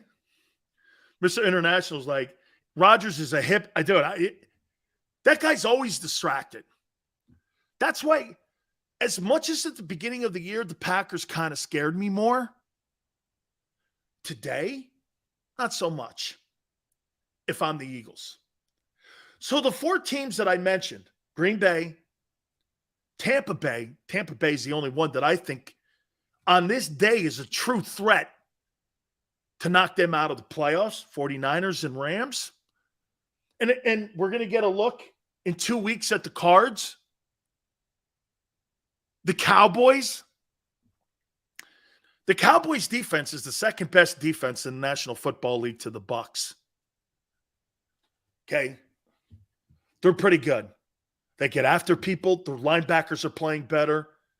They gamble a lot. I'll tell you what, man. Dan Quinn, he may have shit the bed as a head coach in Atlanta, giving up that 28-point lead in the Super Bowl to Brady. But that was also Kyle Shanahan, too, putting his playbook in his back pocket and going conservative. Let's not forget that. Kyle Shanahan was the OC of that team. And he put his playbook in his back pocket, and Brady rallied back.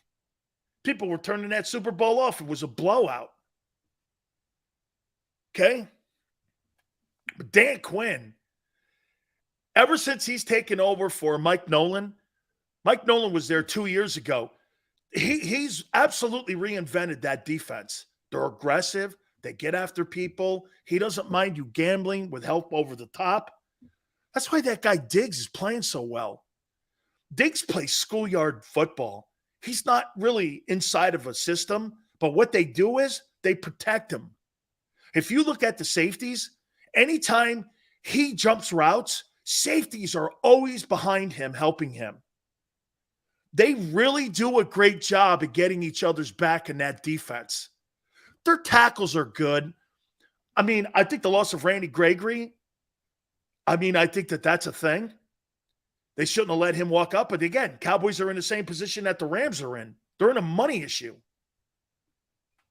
Okay? They got money issues. Dude, the reason why Amari Cooper and Randy Gregory are no longer on the Dallas Cowboys wasn't because they weren't productive. They're not on the Cowboys because they couldn't afford them. Yeah, a high-risk reward, but you know what he does, Dan Quinn? He protects his back flank with a free or strong safety in that defense. He does a great job at getting that kid's back because that guy's jumped numerous routes and he gets beat pretty frequently, but he makes sensational plays. I'm talking Diggs. So when I look at the Cowboys are not a complete team. They can't run the ball. Their quarterback is making plays. And I said this, I think Cooper Rush is playing better than Dak has played the last 2 years. Just looks it. Just using my Xander eyeball test. I think the kid looks better. And I think he's got, get this, the Cowboys have Washington this week. By the time the Cowboys get to you guys, both teams may only have, one team may be undefeated, and the other team may only have one loss. That Bucs loss in the opening week. The Cowboys could probably have rolled off 1, 2, 3, 4, 5. They may roll off 5 victories and be 6-1 going into that game at the link. Holy cow, what a game. Eagles and Cowboys. 6-0 Eagles versus the 5-1 Cowboys. And if I'm Jerry Jones, I don't pull Cooper Rush. I'm not pulling Cooper Rush if he's 5-1. Not pulling him. What, to put Dak in there for what? Oh, that's right. You're paying him $45 million. Probably has to go back in. Micah Parsons might have 5 sacks this week. I'm going to make a prediction to you. Micah Parsons is going to be the NFC Defensive Player of the Week. And I'm saying that on Wednesday. I'm already saying he's going to win the NFC Defensive Player of the Week. Next, the Cowboys could be 5-1 by the time they get to 1, 2, 3, 4, 5. They could be 5-1 when they get to that game in week 6. I mean, look what they got. They got the Commanders on this side. You're kidding right on Cooper Rush looks better than Dak. He does. He does. He's going to be 4-0 after this weekend. Dude, Dak Prescott is Kirk Cousins. Big stats, no wins. Same guy. Dentity says, hey, Sills, if the Commanders upset the Cowboys, what are we going to do? Kill the Cowboys in week 6. Boy, that's going to be an entertaining ball game, man, if those teams have that record going into that game that night. Is that a Sunday night game? I think that's a Sunday night game, right? Sunday night game, week 6 at the link. Wow. Put your Tiffany football on that. Not putting anything on that. When Philly smacks the Cowgirls in Dallas, it'll be the ref's fault. Well, that's not until week 16. No, who is Rush? Nick Foles? They barely beat a shitty Giants team that dropped how many balls? Well, I could guarantee you this, Ricky. They're going to kill the Commanders. The Commanders are terrible. Terrible. They might be a team that's in line to be the first pick in the draft. And they're going to take a quarterback. And they'll probably end up taking that kid out of Ohio State, C.J. Stroud. I don't believe they'll take Bryce Young.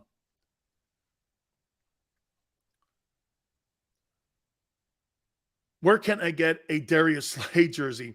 NFL Shop could get you one. Do you think Doug will try to sneak into Philly play in the red zone this weekend? Commanders beat Jacksonville. I know they did. Then they turned around and shut out the Colts, beat the Chiefs, and they beat the hell out of the Chargers. Dak's coming back this week. I heard if he can grip the ball. Yeah, he knows he's losing his grip on his job. That kid's playing well, man. And see, the Cowboys, you can't keep, if you're the Dallas Cowboys right now, guys, and you're watching, you know Howie Roseman's put the pressure on Jerry Jones massively, like a weighted anchor around that franchise's neck. Think about what Howie's doing. Howie's playing on house money right now. He's got a quarterback he don't have to pay. Jerry's paying $45 million on losing star players. Randy Gregory, Amari Cooper, missing on Jalen Smith. All that plays a factor. Do you want to hear a stat? Jerry Jones has drafted more Pro Bowlers since 2000 than any football team in the league. What's it got you? One playoff win? 2 playoff wins? What's the problem? What's the disconnect? It's the money. It's not so much the players in Dallas. It's the general manager overpaying and overvaluing and not being patient. This is why I say to you about Jalen, let this thing roll into the offseason here before you start talking extensions with Jalen. Continue to build a good football team around him and a stable team. The Eagles are so built for longevity. You weren't in 17 built for longevity. You're now built for longevity. 24 months ago, you won 4 ball games because you had an overpriced quarterback on your team. Now, you have a quarterback that's playing at $35 million to $40 million a year in value at 1.4. The Hassan Reddicks, the James Bradburys, the Kaiser Whites, contract extensions for Mulata, Edwards, Goddard are all capable and possible because you're not paying big money to the QB spot. He's continuing. If you had Carson, watch this, guys. If you had Carson Wentz on the team still, Howie can't make that move with the Saints to get another first rounder. Okay? You can't. You need to make that pick now because you got to cut somebody who's making a ton of money. And you're able to keep guys like Brandon Graham on your roster instead of cutting him loose. And Fletcher Cox is on the Eagles because Jalen Hurts and the money he's making. All of this is what Howie has built. And as I said, and as I said to Rob Ellis, I told Rob last hour, dude, this guy's in a 7-hole in the 2023 NFL draft. Unbelievable. You might have a top 5 pick next year. A top 5 pick.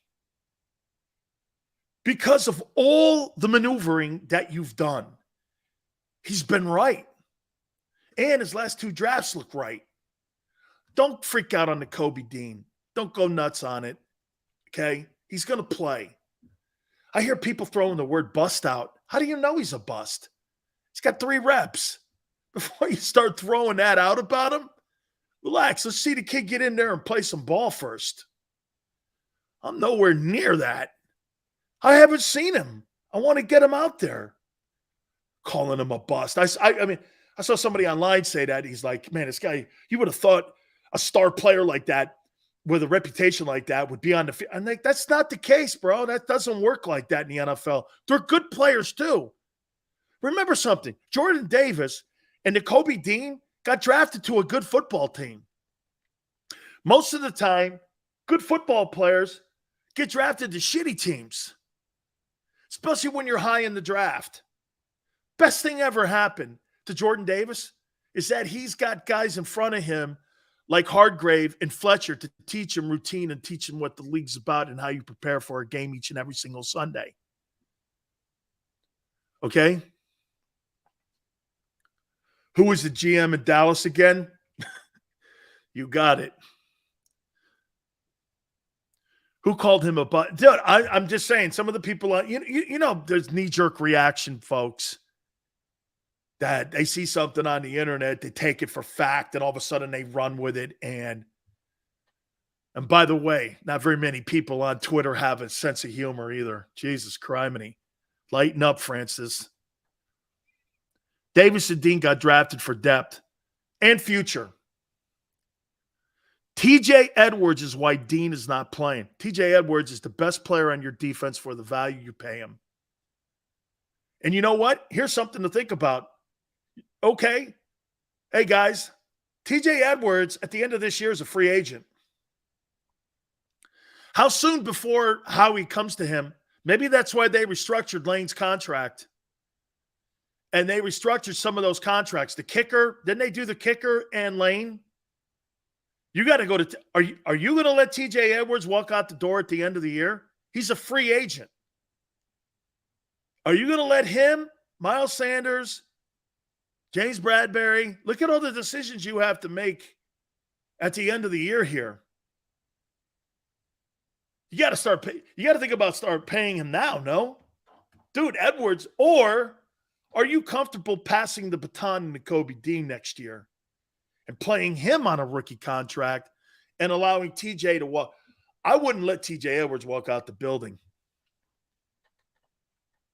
Michael, appreciate it. Thank you, my friend. Please hit the like button, everyone. We developed linebacker talent, and how we do it still blows my mind. Dan, you don't really draft him. He's developing Joshua into a great backer. I am a massive TJ Edwards fan. He's playing, Joe, he gets down the line of scrimmage as good as anybody. And I'll tell you something, Joe, if you lined up TJ Edwards in the top 50 linebackers in the NFL, not the fastest guy, doesn't get back in his pedal as fast as anyone else. But boy, I'll tell you what, you turn the film on him, he's everywhere. And you know what he really is? He is a sure bona fide tackler. That's a professional. You know, my daughter plays rugby, and I tell her all the time, being a tackler is not common. You're either a great tackler or you're not. Okay? I was always in the top 5 in tackles. I loved hitting and tackling. And that's just something you are. Some people, like Dion wasn't a great tackler. Dion was more of a gatherer. He tried to gather you and herd you up because he wasn't going to hit you. He couldn't break an egg. But you couldn't throw him aside because he ran 4 flat 40s. He's such a good football player, TJ Edwards. And he's playing good ball too because Hardgrave and Fletcher are playing good in front of him. That's also a component to this. Had that nice tackle to prevent the first down. I saw that, Dylan. Yeah, really sure tackler was in open space. Man, those open space tackles like that, man, they're worth so much money when you get a guy that can put a guy on his back in open field tackling. Open field tackling in today's NFL is unbelievably difficult. The amount of space, the athleticism, the speed, the kind of complex offensive passing game that they have today, getting a guy in open space like that is so hard. And he does it numerous times. Edwards can play. He's a baller. That's a steal and a find. You know, as much as everybody wants to say that Kobe Dean was a steal and a find in the 3rd round of this past draft, TJ Edwards and Darius Slay could be the Eagles' best moves in the last 4 years on defense. Matt Patricia's supposed to be this defensive-minded guru, and when he was in Detroit, you let that guy roll out of the building. No wonder he got canned.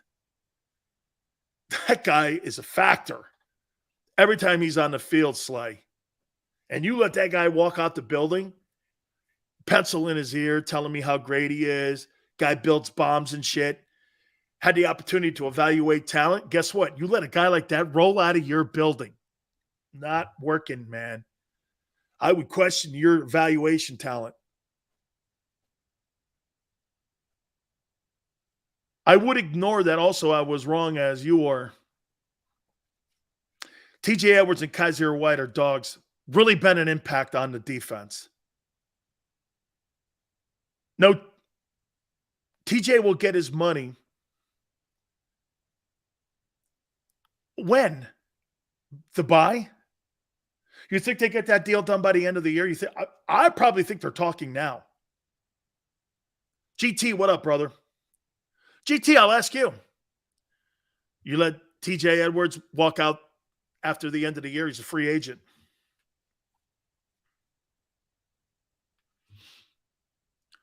And Jeremiah, you know what I mean.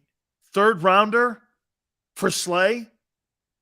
I would have given you a 2nd rounder for Slay if he plays like that with that production. That's letting a productive player walk out the building for a potential draft pick that may or may not work. Give me the sure thing. You see, that's the problem some people have with draft picks. Draft picks is like picking stocks.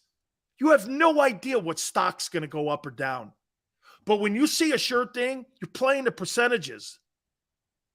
I'd rather have the player if his age is right and the salary's right.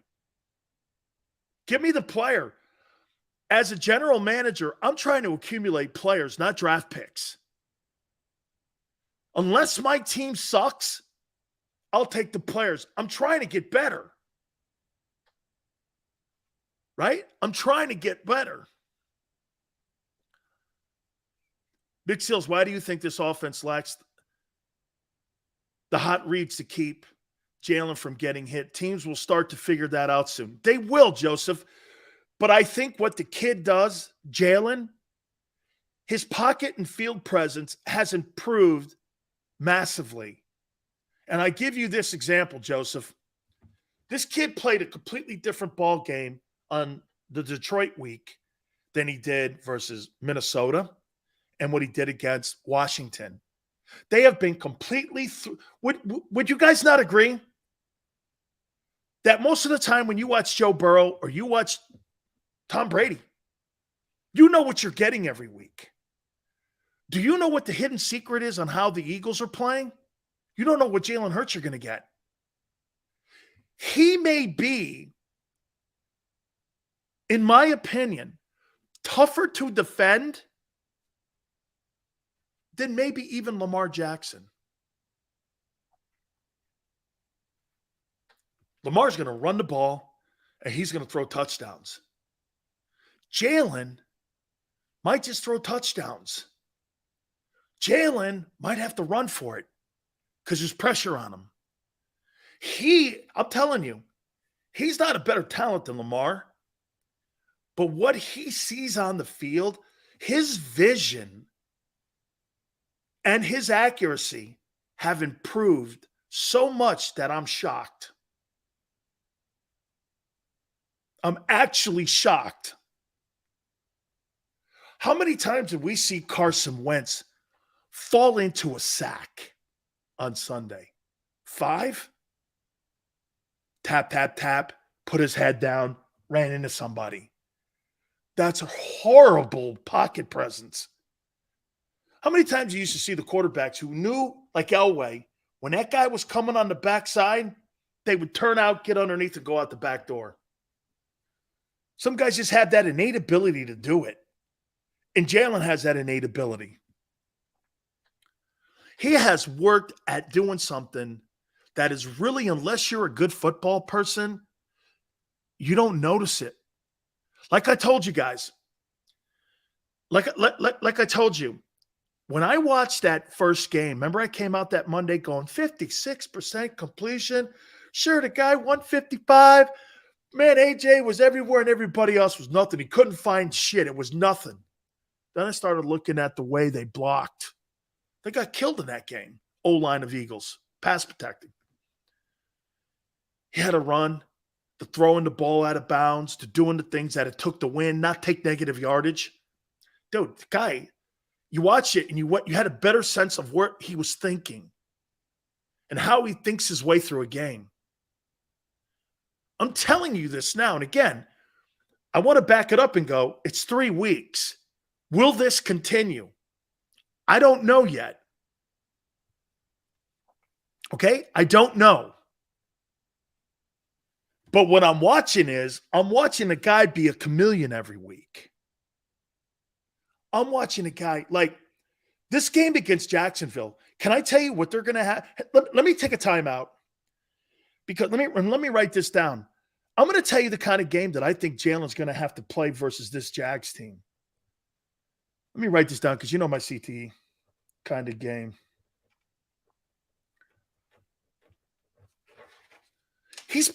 Do you guys agree? He's played 3 different ball games. They've been 3 completely different games. Dude, so when you're watching game film, and you know what? You got your dudes, your quality control guys breaking game films down on 3rd and 6 or 3rd and 9 or 3rd and 4 or 3rd and 2. You're not getting a trend. He's not giving you a trend. 3 games are a trend. He's not giving you what they did on 3rd down against Detroit, completely different than what they did against Minnesota and Washington, right?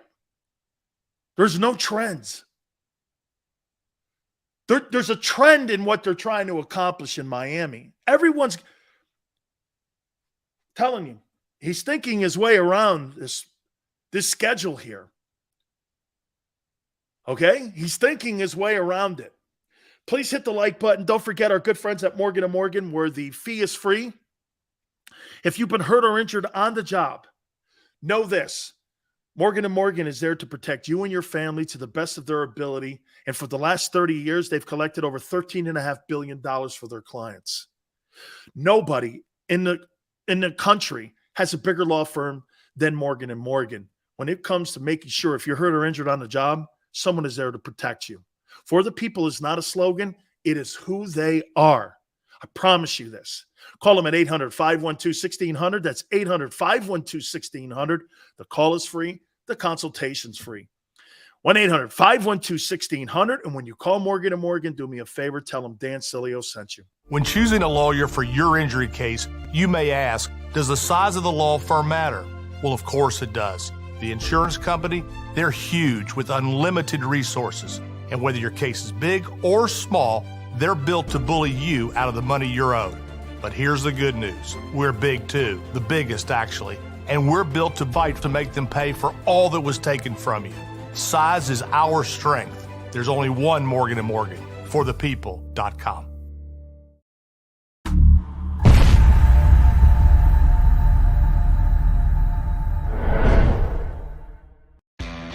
Go to get your game on. Go for the beers. Go for the cheers. Go for the hit and the hits. Go for the stakes and the stakes.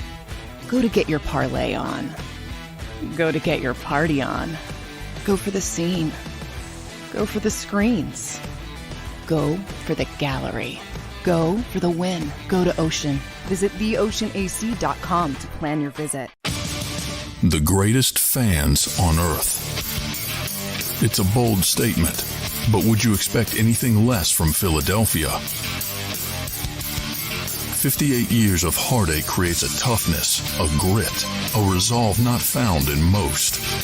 Sure, our prayers were answered, but now that we've had a taste, we're looking for more. Pondley Hockey, official partner of the Philadelphia Eagles. Action News at 11 with Rick Williams. It's the team you trust to bring it all together. The stories that impact your community, a sports roundup for the locals, and the AccuWeather forecast you depend on. Action News at 11 with Rick Williams. Go passionately. Go fearlessly. Go confidently. Go Birds! Go confidently towards your goals with First Trust, Philly's hometown bank for nearly 90 years, and the official bank of the Philadelphia Eagles. We're focused on getting you over the goal line. So go with conviction, go with trust, Go Birds! and go forward with us by your side. First Trust Bank, the official bank of Philadelphia dreams. Up and go Birds.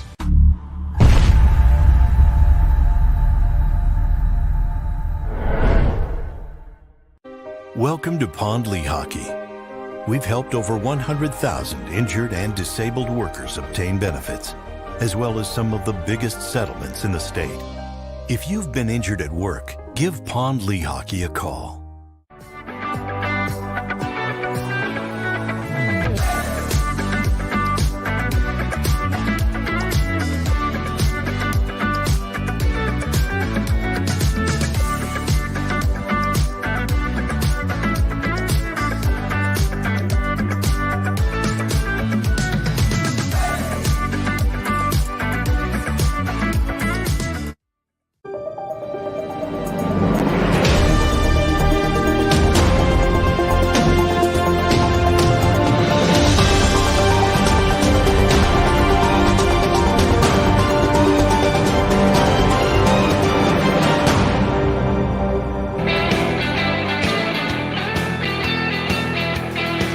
Welcome back. National Football Show with your boy Big Phil. Please hit the like button. Don't forget, my boy Philly 500 will be with us at 5:30 Eastern Time. We'll get his thoughts on what he's seen so far.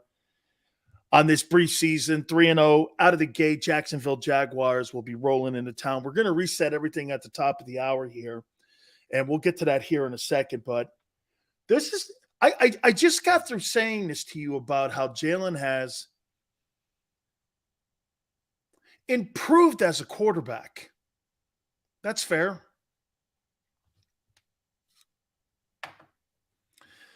He really thinks his way around a football field. He's got a great sense of what that team and what you need to do versus that. I'll tell you where he would play great. In New England with Belichick. He'd be great in New England. Because Belichick putting all these game plans together for each and every single football team, that's how they kind of attack teams. Their in-game adjustments in New England are second to none. Sirianni is getting there, and his coaching staff, they're still in training wheels. They're doing a really good job. But I think this has got more to do with Jalen growing than what the coaching staff is doing. I really do. I think that because of the way Jalen thinks himself around a football field, that goes right into how Belichick and Brady thought themselves around a football field. Okay? He thinks himself around the field. That is really great. And I thought about that last night. I go back and I watch all 3 games. I've probably watched all 3 games now 5 times. I've been watching a lot of the 22 on the Jags. Here's how I think he has to attack Jacksonville. Jacksonville's got athletes on the perimeter, and they're going to run them down. He ain't going to run those kids. They can ball, man. That kid Lloyd is exactly who I thought he was. All you guys told me you hated the pick when I wanted him at 19. You guys were like this. Nah, and that 19th pick ended up being AJ. Okay, I'll take AJ, I think. Because this kid, he might be the defensive rookie of the year. He's some player, man. When you watch Devin Lloyd this weekend playing for the Jags, you're going to go like this. Holy shit, this kid is what they said he was. Dude, he's going to be the defensive rookie of the year. Watch him play. Jacksonville's got pretty good corners, though. You're right in the safeties, but they got pretty good corners. And they're allowed to do some things in their pass rush because of the corners that they have. I wouldn't say the Eagles have great corners. I think they have effective and okay corners or safeties. It's not like you have spectacular safeties. You got good corners. They got good corners. And their ability to be able to pressure the passer is because of those 2 guys they got back there in their secondary. Dude, they got players, man. They got here's something else that Jacksonville has. Okay? Okay? Hey, they got great team speed. They got great team speed. Sills, I see the Jags having a problem with the run.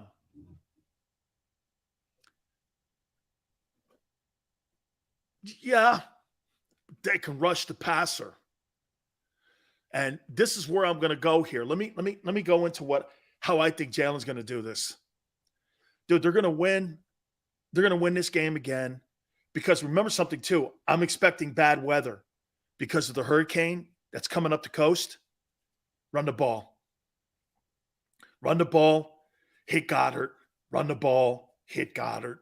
Run the ball, hit Goddard. It'll be a completely different. Goddard should have 10 catches in this game. Throwing the ball down the field with slippery footballs, tip passes, what have you. Okay? Run the ball. Throw to the seam. Throw it in the slot. Do that. You're better than Jacksonville. Jacksonville is the best test you'll have to date. They're better than Minnesota. They're better. Okay? So, GT, it's supposed to be bad weather all weekend. And that field usually has pretty good drainage on it. Depends if they're like monsoon rains and it's heavy rain. I've been there when it's been like a lot of rain, a lot of snow, some sleet. You know, I've been to Lincoln Financial probably 5 times. Okay? And it's pretty good. It's pretty good drainage when they have bad weather there.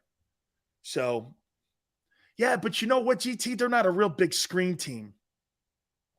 Okay? Not a real big screen team. I'll take Smith and AJ over the Jags secondary. In the rain? Here's the one thing, though, too. You got some pass rushers on that. That kid Walker can play. And by the way, that kid Lloyd, way better than Hassan Reddick because he can actually cover. Watching Hassan Reddick cover a tight end is hilarious. It's hilarious. Dan, you said the same thing about the Vikings being a good test. Vikings were a good test. The Vikings are going to be a team that's going to fight for a playoff spot. You're better than them. I think the Jags, having kicked the shit out of the Chargers, I think it's going to be a better test. All I'm saying. You have never heard me dismiss the Vikings one time since you beat them. I have not downgraded that win in any way, shape, or form. You're hearing things you want to hear, and you think I'm saying that so you can continue to say that I'm being a hater. I've never downplayed Minnesota's win. I think the Lions' win is being overhyped, and I think the Commanders is also being overevaluated. They're terrible. The Vikings win is your benchmark win so far. This is going to be another test. All I'm saying. Don't weigh more into it than that.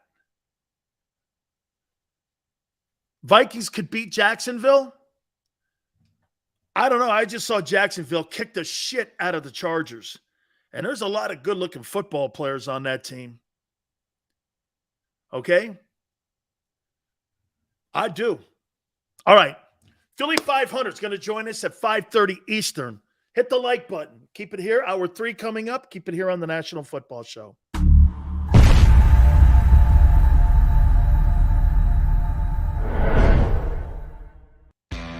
Go to get your game on.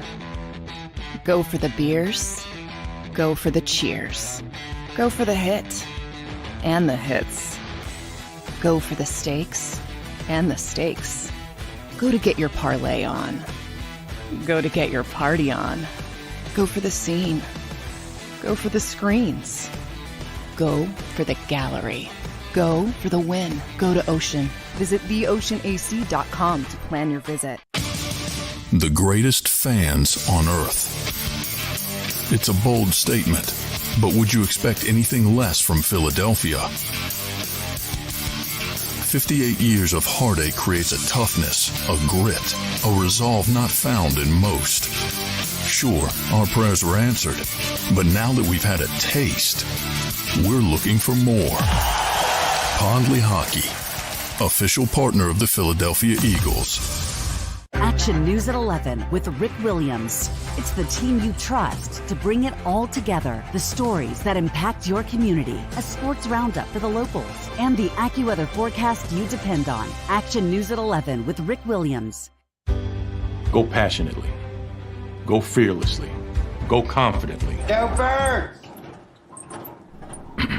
Go confidently towards your goals with First Trust, Philly's hometown bank for nearly 90 years, and the official bank of the Philadelphia Eagles. We're focused on getting you over the goal line. So go with conviction, go with trust, Go Birds! and go forward with us by your side. First Trust Bank, the official bank of Philadelphia dreams. Oh, and go Birds.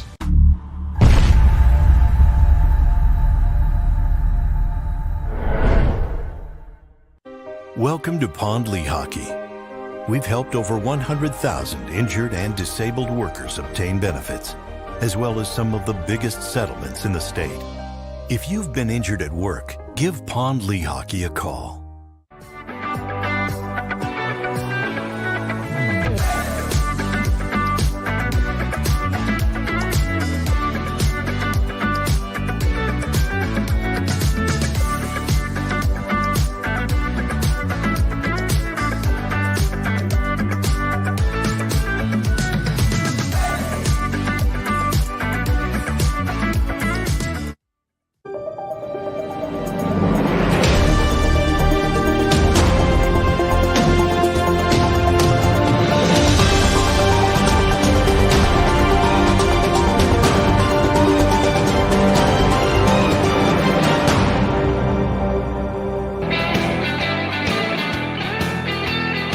Hour 3, National Football Show with your boy Big Stills, Philly 500.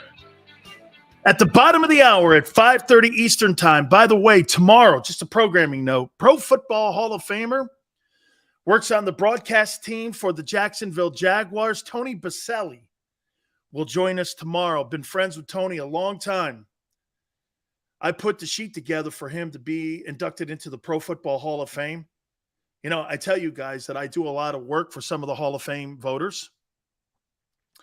And I got pretty much a sense of who's going in before it gets officially announced because I do all the intel. Baselli, in his time, in my opinion, was one of the best offensive tackles in the game. And he was for the longest time. He didn't play a long time. But, I mean, like Jason Peters. By the way, I thought Jason Peters on Monday night, I thought he played some pretty good football. He didn't play a boatload of snaps, but I think he played like 14 or 20 snaps. I thought he looked great at guard.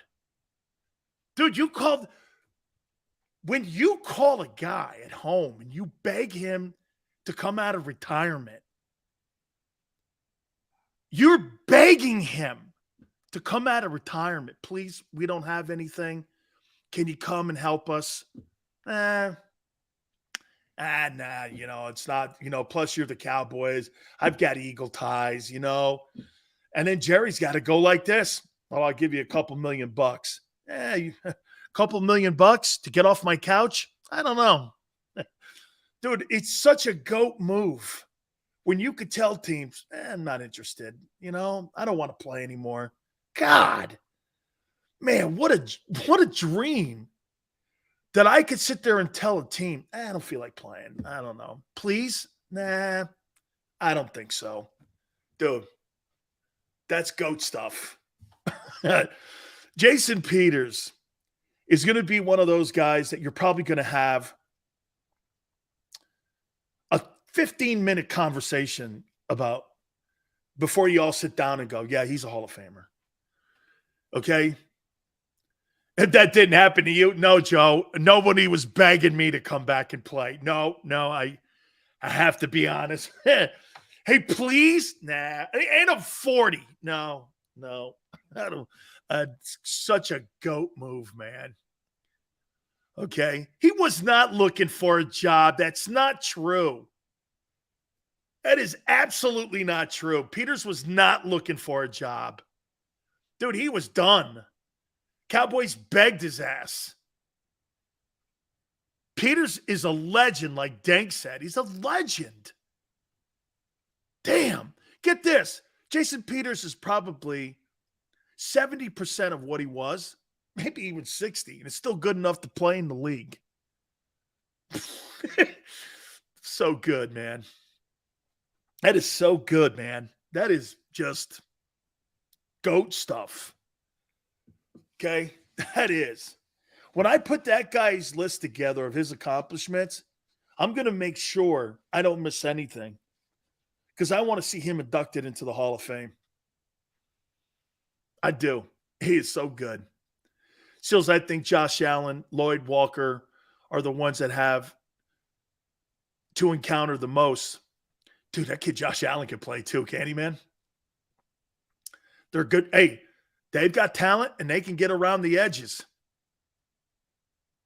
Dan, what makes you think the wide receiver duo in Jacksonville has a chance if the Eagles shut down JJ and the line? Because the quarterback's playing great. Trevor Lawrence looks like a completely different guy. When you watch him on film, progression reading, plus they got a great running again. They got a pretty good running attack. Okay, and I think Jacksonville's center's not the best. So this will be the second week in a row that Hargrave and Fletcher should have impact in the game, which means that TJ will have impact in the game. And TJ's great at filling the gap. So and by the way, guess who's number one in the NFL in stopping the run? Jacksonville. If you look at their defensive statistics, they're not bad. They're not bad. Peters is getting destroyed in week 6. Don't feel bad, Sills. No one's asking me to come back to work either, especially since they got the new guy doing French fries. Very nice. Very nice. Hey, by the way, Joseph, McDonald's has the best French fries, in my opinion. I don't care what they say about Sonic or any of these other joints. I do think White Castle's got some pretty decent ones, but McDonald's has the best French fries. Listen, I want all the smoke with Dallas. It's time to lay it down. Hey, Flex. Cowboys could be 5-1 at that time by the time you get to week 6, and the Eagles could be 6-0 here. Oh, I love Arby's, man. I'm a big Arby's guy. Hey, stop, okay? Please don't forget, our friend Philly 500 will join us here in a couple minutes here. I want to make sure we also say, hey, look, the hurricane that's coming ashore there in Florida, all my friends down in Florida, I spent a good majority of my life in that state. That's my second home. You know, University of Miami, the Bucks, the World League with the Orlando Thunder, all that stuff, man. Plus my 15 years I spent in Tampa in radio, some time in Miami, Orlando, all over the state, Jacksonville. My show's been on in every city in that state. Tallahassee. There's not a city in the state of Florida my show's not been on when I was on the radio. Every single city in the state had my show on. Okay? We were simulcast and we were syndicated throughout the entire state and into Atlanta and New Orleans back in the day when I was on iHeart. And so we send a lot of love to all the folks out there, man, making sure, hey, take cover because hurricanes are not anything to sneeze at there too. So, hey, no question about it. Five Guys. Hey, dude, great place. Great grub there too, dude. Got you. Dan, the Florida man, that makes sense. Hey, Mike, I love Florida, man. It's like Miami has a huge advantage in this time of the year. What a shame to lose. Dude, smoke. Can't lose to Middle Tennessee State, man, and call yourself a big-time football program. See, what you guys get from me is the same thing that I'm actually harder on the Hurricanes. You can't get beat by a football team that's known more for a track school and call yourself a big-time football program. You got to end that shit. I don't care what you got to do. Miami loses to Middle Tennessee State? What in the world is that? The only thing I could come to grips with is that Nick Saban lost to Louisiana Monroe his first year. That's the only solace I get in it. Outside of that, pathetic, embarrassing, awful. Can't be a big program losing to shitty schools like that. And I love that place. That's why when I talk about the Eagles, you think I'm going to go kinder, softer? I'm harder on my school than I am any other program. Hey, Flex, Tyler Van Dyke is a stiff. I tweeted it, and I didn't mean to hurt his feelings, but I did. That kid's not even a 5th-round draft choice right now. 5th pick? Kid. You know who you are? You're Brandon Whedon. You're Brandon Whedon. That guy was a stiff at Oklahoma State. You're Brandon Whedon. The kid at Florida's better, Richardson. More like Tyler Van Yikes. Dude, don't get me going. Let me move on now, man. Because, hey, look, I don't want to kill my school because people get upset when I try kidding. People get upset with me. I mean, it's quite remarkable. It really is. I mean, I say something about anybody.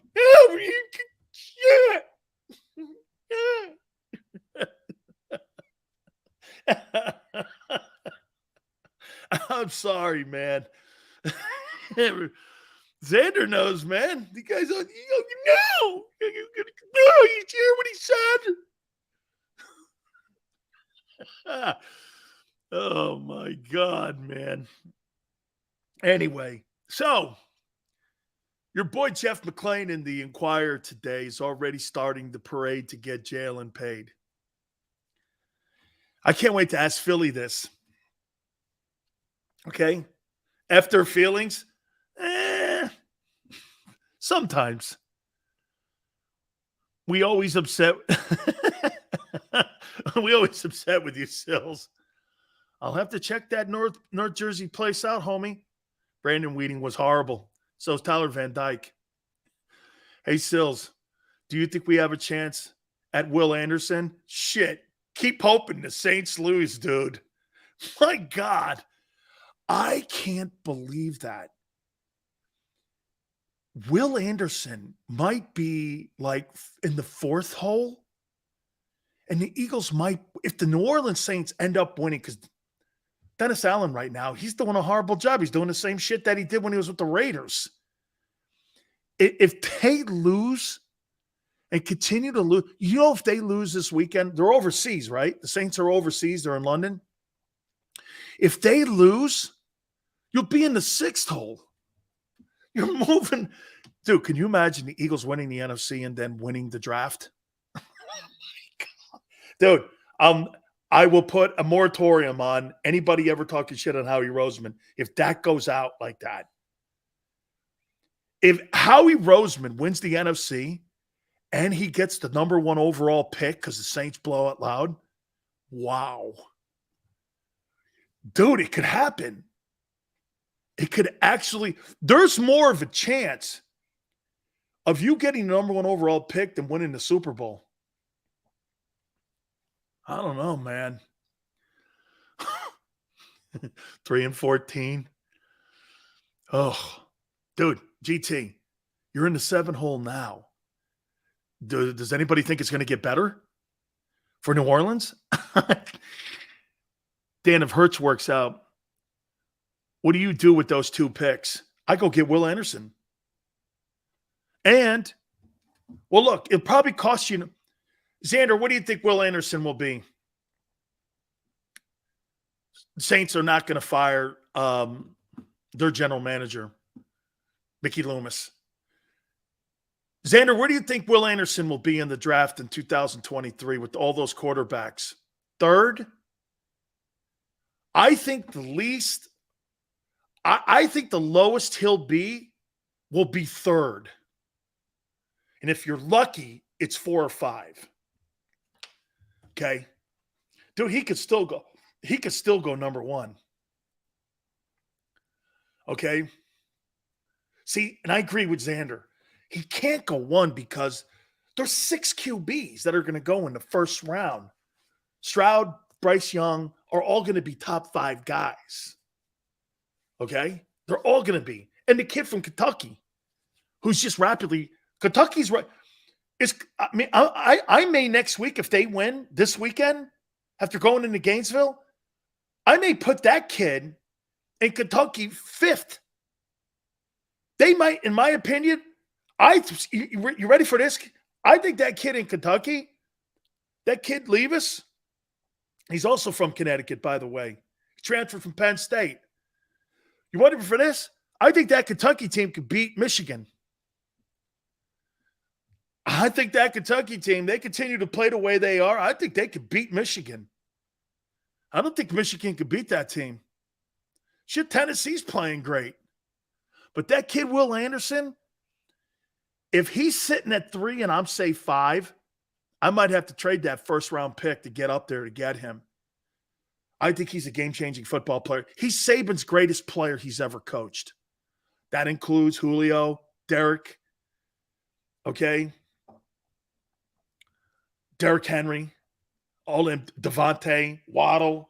I think he's the best. I think he's the best football player defensively he's ever coached when it comes to his colleges. Toledo, Michigan State, LSU, and Alabama. Anderson's the best player he's ever coached. And if the Eagles are in a position to get him, man, this is why this is so essential in how in the decision that you have to make with Jalen Hurts, because it affects everything. Now, I was thinking, because at the end of the year, he still has one more year remaining on his contract. And do you know what I think they'll do? I think they'll structure his deal the same way they structured Patrick Mahomes' deal. Do you remember how that worked? Though, because Patrick was a first-round draft choice, Jalen's a second. So get this. There's no 50-year option on his negotiations. He doesn't have that 50 or so. You just can't go, well, we'll pick the 50-year option up, which is like $18 million this past season. That's not working when he gets to the end of his contract. But what you can do is this. This is how I think they'll end up structuring this, because this is kind of what they did with Mahomes. Remember something.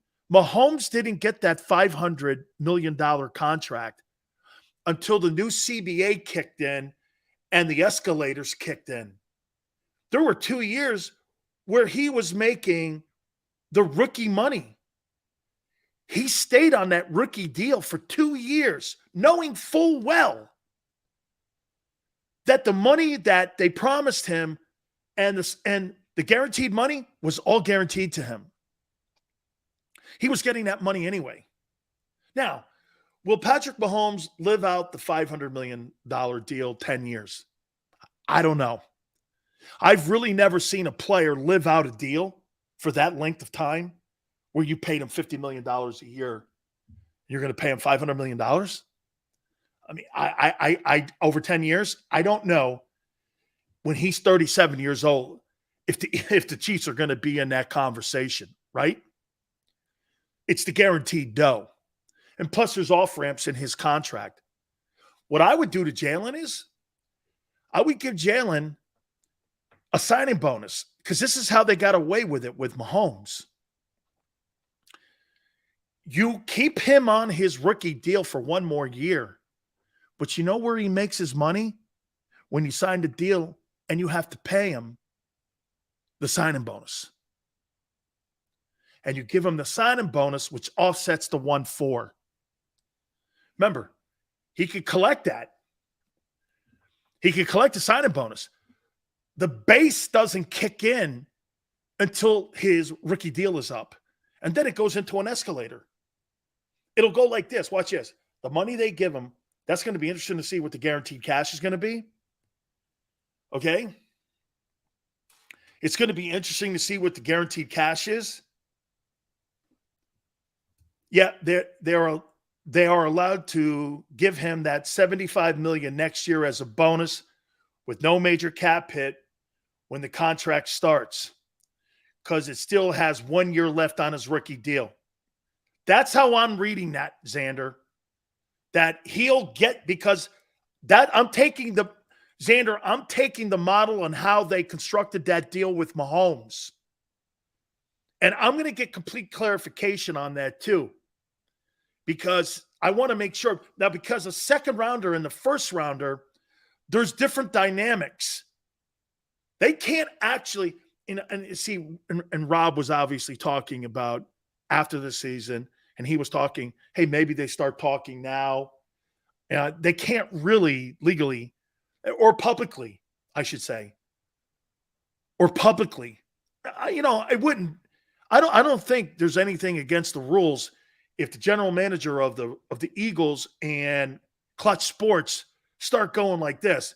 Hey, Jalen's really playing well. I can't wait till after the season where we'll have conversations about seeing where we go from here. Hey, we're in the same conversation with you, Clutch, and we're there with you. We're really looking forward to starting the conversation. You know what I mean? I think you could float around those gray areas like that. And I think as the season continues, hey, I'll tell you what, he's looking like when you start throwing, he's starting to look like a franchise quarterback around. What's that code for? 42 million or 46.1. Okay. Swansky says, can we tag him? I don't know. Swansky, I want to get the exact parameters on what you can and can't do. Okay. Yeah, but Richie, I think that Josh Allen deal was an extension on his contract from his rookie year because he wasn't up either, but they gave him an extension, and it was an extension on that Buffalo deal. 50 million. I mean, Howie does not tag players. Howie doesn't tag players. Howie's never paid a guy $50 million either. Sometimes there's, precedent set. Sometimes precedent set.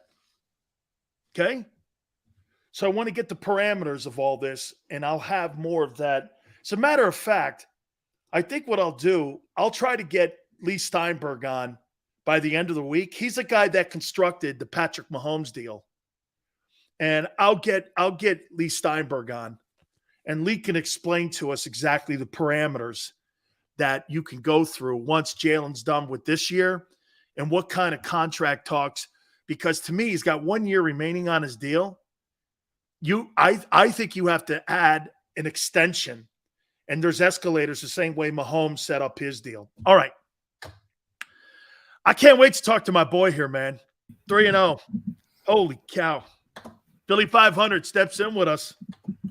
All right, homie. How you feeling? Hey, yo, Sills. Yo. He's starting to look like a franchise quarterback, my man. He's starting to look like a franchise quarterback.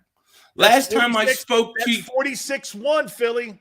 I don't care if it's 50.2. He's looking like it, man. Listen, last time I talked to you was right before the Minnesota game. You didn't have any confidence in that team going into that game, but they beat the crap out of them. And people could say what they want. I mean, Minnesota's probably at least a playoff team. Yes. And then they, to me, they went and they took care of a division opponent, or coming off a Monday night game on the road.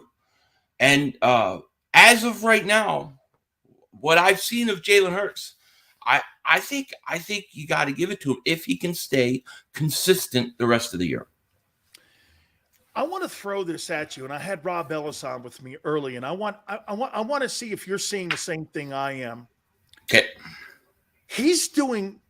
If you take these 3 games that he played, Philly, the Detroit game, Minnesota game, and Washington game have been completely different attacks.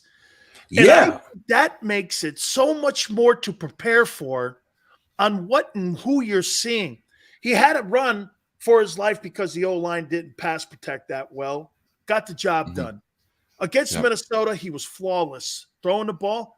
Hell, against the Commanders, he barely ran, and he was controlling. His pocket presence and field presence have been the most impressive thing, along with the accuracy, have been the most impressive thing so far that we've seen in this early season. Is that fair? I totally 100% agree. Yes. I you know what? The best pass, he's made some really nice passes, but I think it was a Monday night game pass to Goddard between 2 guys. Goddard actually drops the ball, but I didn't see that from Jalen Hurts a year ago. I didn't see that kind of accuracy. So he has definitely taken a giant step early on. Now I still think he's got to be consistent, 3 weeks or just 3 weeks. But I've liked what I've seen so far. When will we know? I mean, if he stays, I'll say week 8, week 9. Week 8, week 9, I think we know. Coming out of the bye coming out of the bye. How about this? Let me say this to you. How important is the Dallas game and the Packer game this season to him and how we're going to look at him and how we're going to perceive him? Because I'm going to make a point to you here, Philly. When I look at Dak Prescott and I look at Kirk Cousins, what's the difference? They're both losers.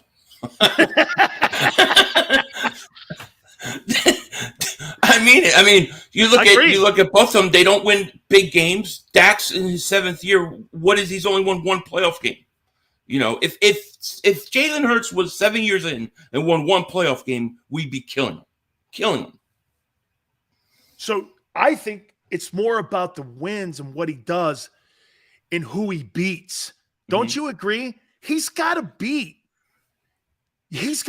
teams that are contenders and that are considered teams in the NFC. And I think the road for the Eagles this year with some of these NFC teams, dude, I don't fear the Rams.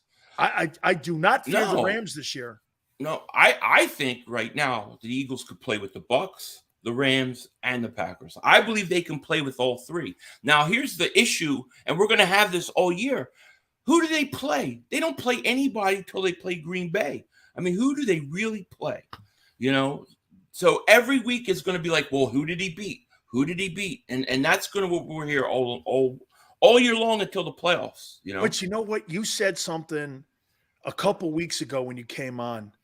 The person and the people that they're going to have to fear the most of themselves.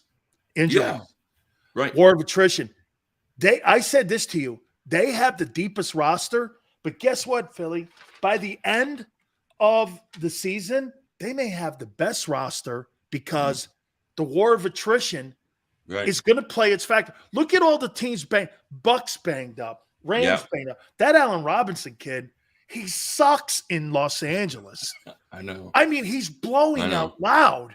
He's terrible. The Packers are still trying to figure it out with Mr. Pothead up there on what they're trying to do when it comes to their wide receivers. Look at all the issues that you're looking around the room here. The 49ers, they can't figure out the quarterback position. They've been trying to kick Garoppolo out for the last 4 years. Everything's lining up like 17, isn't it? Remember, hey, was the NFC Championship that game Nick Foles and Case Keenum? Yeah. In Philly, that's right. Yeah, it's crazy. That was a crazy year. This team, if it has the 2017 feel right now, I think this team's actually more talented, player per player. I actually think they're more talented than at 2017 team. I want to give you something else here. Currently, right now, here's what Howie Roseman has done. He's sitting in the 7th hole for the 2023 NFL draft currently right now with that New Orleans pick. And if that thing continues to go south more, Philly, you may have a top 5 pick in an NFC championship in the same year. Unbelievable. Yeah. I think that would be amazing. And I think karma owes us. Last year we had the Miami Dolphins 1st round pick, and they were 1-7, Sills. They were 1-7 and won like 8 in a row. I mean, how horrible is that? But I think the Saints with Jameis Winston, they said he has like 4 fractures in his back. They're going to shut him down eventually. They will. And I think that's at least a top 10 pick. I feel really good about that. I think they play Minnesota this week in London. So I don't think they're going to win that game either. That's a team that should really be 0-3. And if we get top 5 pick, Will Anderson, let's get him. No doubt. That would be amazing, yo. I will smoke so many cigars it ain't even funny. I'll get cancer. All right, Doug's coming to town. Your feelings on Doug coming to town? Doug deserves a standing ovation. I have no issues with Doug Peterson. I don't think they should have, I was against them firing him at the time. He brought us the Super Bowl. It's not like Carson where he requested a trade and quit on the team. I think Doug deserves a standing ovation and respect. Give him a standing ovation before the game starts and then go kill his team. That's how I see it. You know what, Philly? I said something to a Cowboy fan. I go, do you know what the debate is right now in Philly to show you how these people think?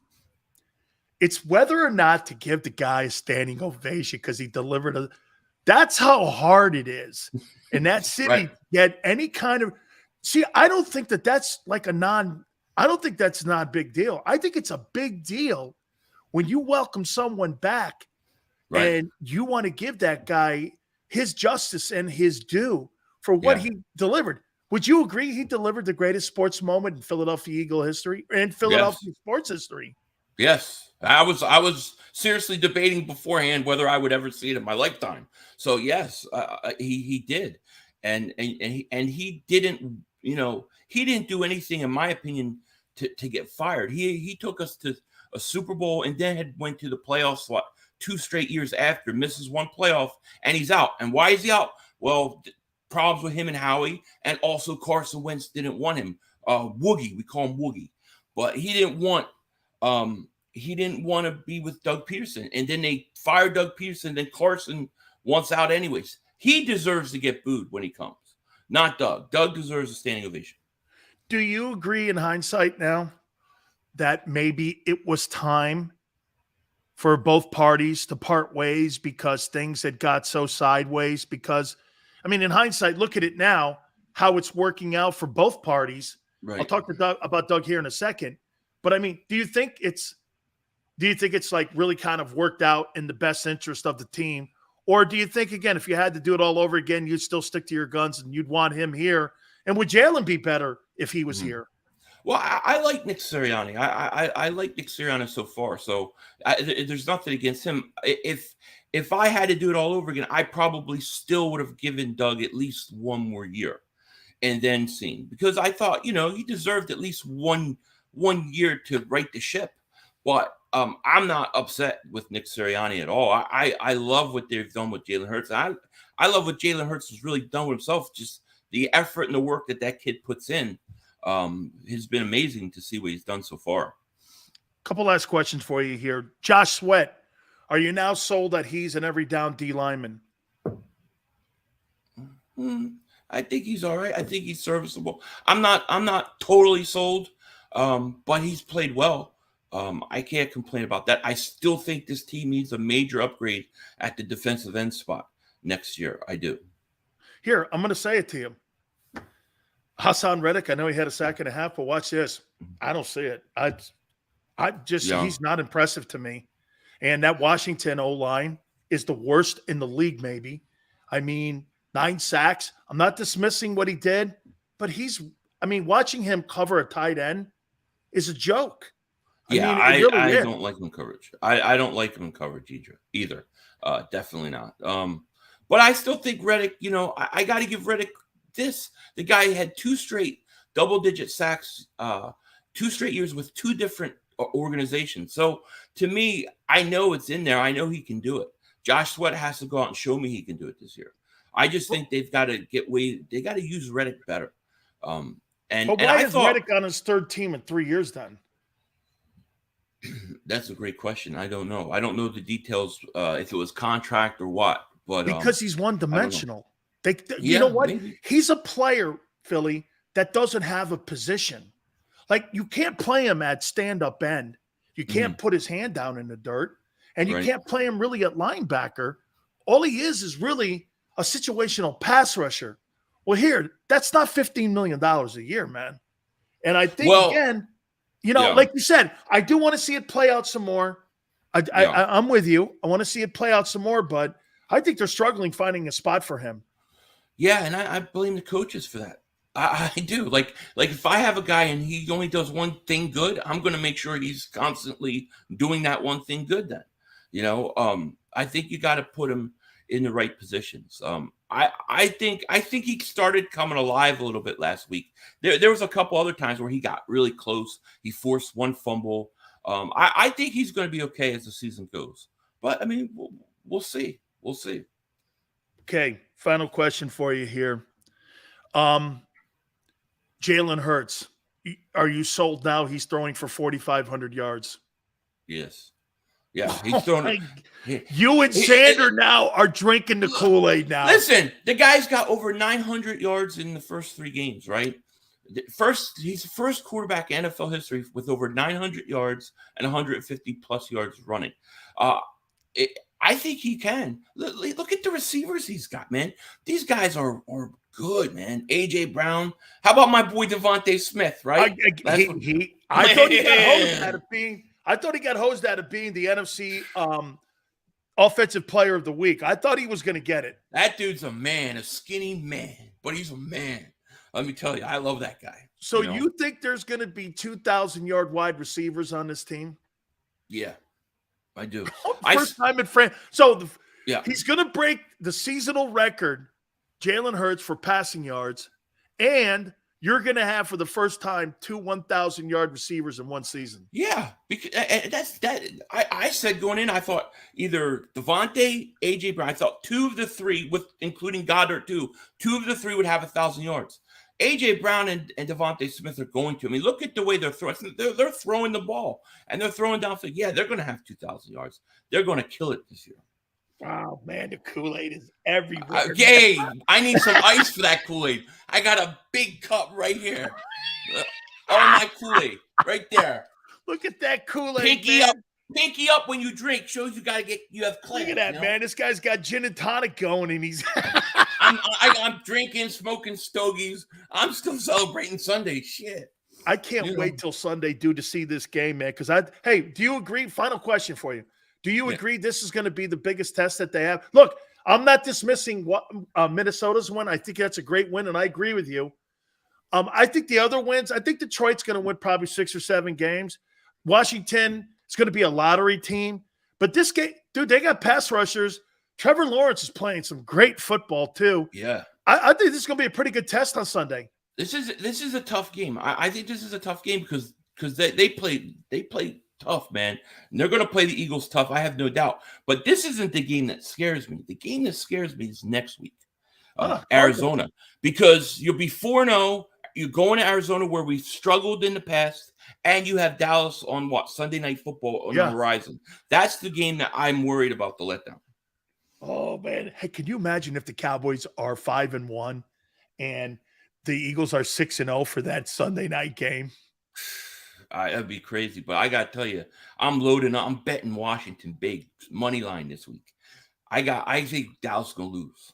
You think Dallas loses to that shitty Washington team? I do. I think they're going to lose this week. Or are you hoping? I think they're going to lose. I don't think Dallas is that good. I really don't. I think Woogie's going to go out there and beat Dallas. Brother, I love you, man. Thank you so much for coming aboard, man. I appreciate it. Definitely, man. Thank you so much. Take care. You got it, man. Philly 500, man. I love listening to him. Fantastic. All right. Hit the like button. Keep it here on the National Football Show.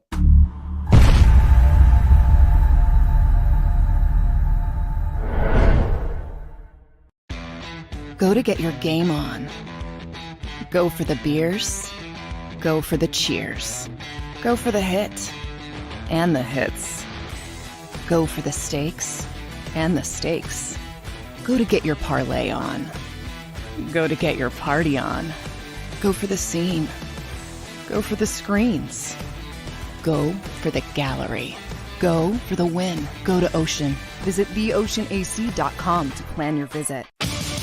The greatest fans on earth. It's a bold statement, but would you expect anything less from Philadelphia? 58 years of heartache creates a toughness, a grit, a resolve not found in most. Sure, our prayers were answered, but now that we've had a taste, we're looking for more. Pondley Hockey, official partner of the Philadelphia Eagles. Action News at 11 with Rick Williams. It's the team you trust to bring it all together. The stories that impact your community, a sports roundup for the locals, and the AccuWeather forecast you depend on. Action News at 11 with Rick Williams. Go passionately. Go fearlessly. Go confidently. Go Birds! Go confidently towards your goals with First Trust, Philly's hometown bank for nearly 90 years, and the official bank of the Philadelphia Eagles. We're focused on getting you over the goal line. So go with conviction, go with trust, Go Birds! and go forward with us by your side. First Trust Bank, the official bank of Philadelphia dreams. Oh, and go Birds.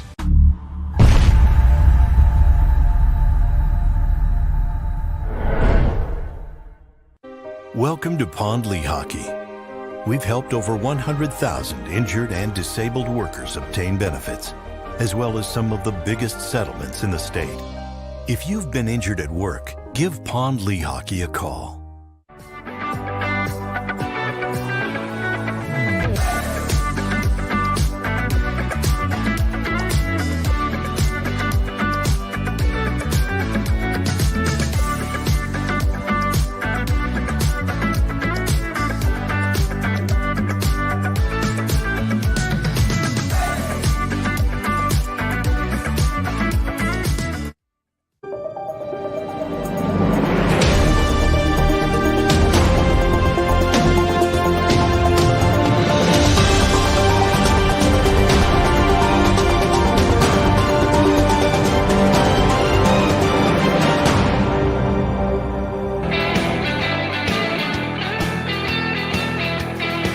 Kool-Aid's everywhere. Oh my God. Who would have thought that people would be talking about Tua, Hurts, and Trevor Lawrence in a conversation for MVP stuff? Now, Trevor's a little bit further down the list here, but all three of these quarterbacks had major conversations about them prior to going into this regular season. People started doing this about Trevor Lawrence. When is he going to start showing us some of that promise? He has. Jalen's completely reinvented himself. Tua, everyone's like this. Wow, one of these three guys, or maybe all three, make it. As of right now, these three guys, shit. Who's your biggest surprise? Trevor Lawrence? I don't think Trevor Lawrence is that big a surprise. Tua beat Hurts out. Jalen's got to be the biggest surprise of any quarterback in the league this year. Nobody after that Bucs game was talking the way they're talking now about him. You would have to make the comment that the guy that's made the most significant leap has been Jalen. Think about it. Has Justin Field? That kid looks terrible. Trey Lance looked terrible before he got hurt. Zach Wilson? I don't know. I haven't really seen him. He can't slide. He got hurt in the exhibition game against Philly. Joe Burrow's on his back more than he is standing up in a huddle. I don't think Burrow straightens it out. And that's going to be an interesting game on Thursday. By the way, is Tua going to even play? Another factor that you got to take into consideration with him. Right? Look, again, one thing about Tua, not rooting against him. I'm just going with his history. His history is he can't stay healthy. That's a fact on Tua Tagovailoa. Okay? I have brought nothing up about whether or not I thought he's playing. He is playing well. What's that have to do with his durability? Zero.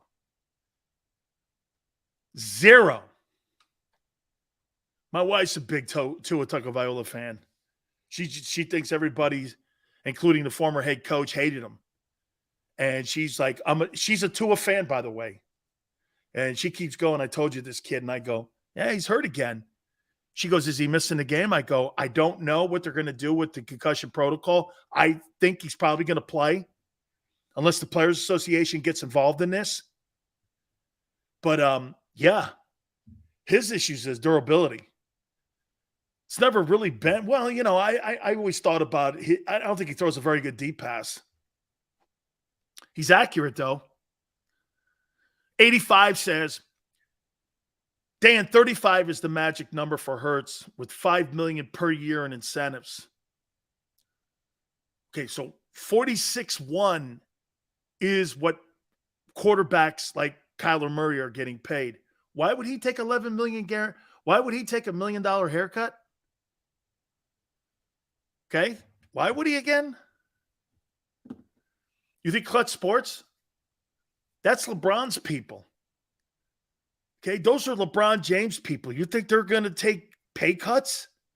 You sign up for Clutch Sports for one reason. You got the gravitas of LeBron and Maverick Carter in the building. Maverick Carter's not taking pay cuts. Maverick Carter is part of that. You understand that, right? Maverick Carter's a billionaire. He's not just some agent like Drew Rosenhaus. Maverick Carter's a billionaire. He's a billionaire agent. He's LeBron's guy. Him and Worldwide Wes and Maverick Carter are the brain people behind LeBron James. You guys don't know who Worldwide Wes is. I do. I went to school with him at Miami. He sold cars before he went to CAA. He used to hang out with me all the time. He's from Philly, by the way. You know that Worldwide Wes is from Philly. Okay? Rich Paul and them guys, you think they're going to take a haircut from Howie? Come on now. Okay? Rich Paul, Maverick Carter, LeBron's people in the building. That's going to be a pretty tough. Hey, you know why Jalen, I think, got Clutch Sports? Because those guys are pretty tough negotiators. And they pretty much get their way. Shit, they're trying to get Zion Williamson. They were trying to get Zion Williamson out of New Orleans. And then the Benson family came in and went like this. And that guy missed 70% of his games because of injury. And you know what ended up happening? Clutch Sports ended up getting that guy, what? A max deal. Okay? Dan Hurts will get most of his money back, loaded with the signing bonuses. That's Howie. Clutch Sports is a swear word around Philly, and they have Hurts and Maxey. Hey, man, he wanted a bad guy as an agent, and he's got it. Seals, if the Eagles win the Super Bowl, will you streak through Center City? Why would you want me streaking anywhere, man? I could barely run. Oh, no, I got an idea what I could do. Let me think of an idea. No, but then again, you got to remember something. Hey, Jersey, you got to remember something, though, man. Anytime Big Sills does something, people get their panties in a bind.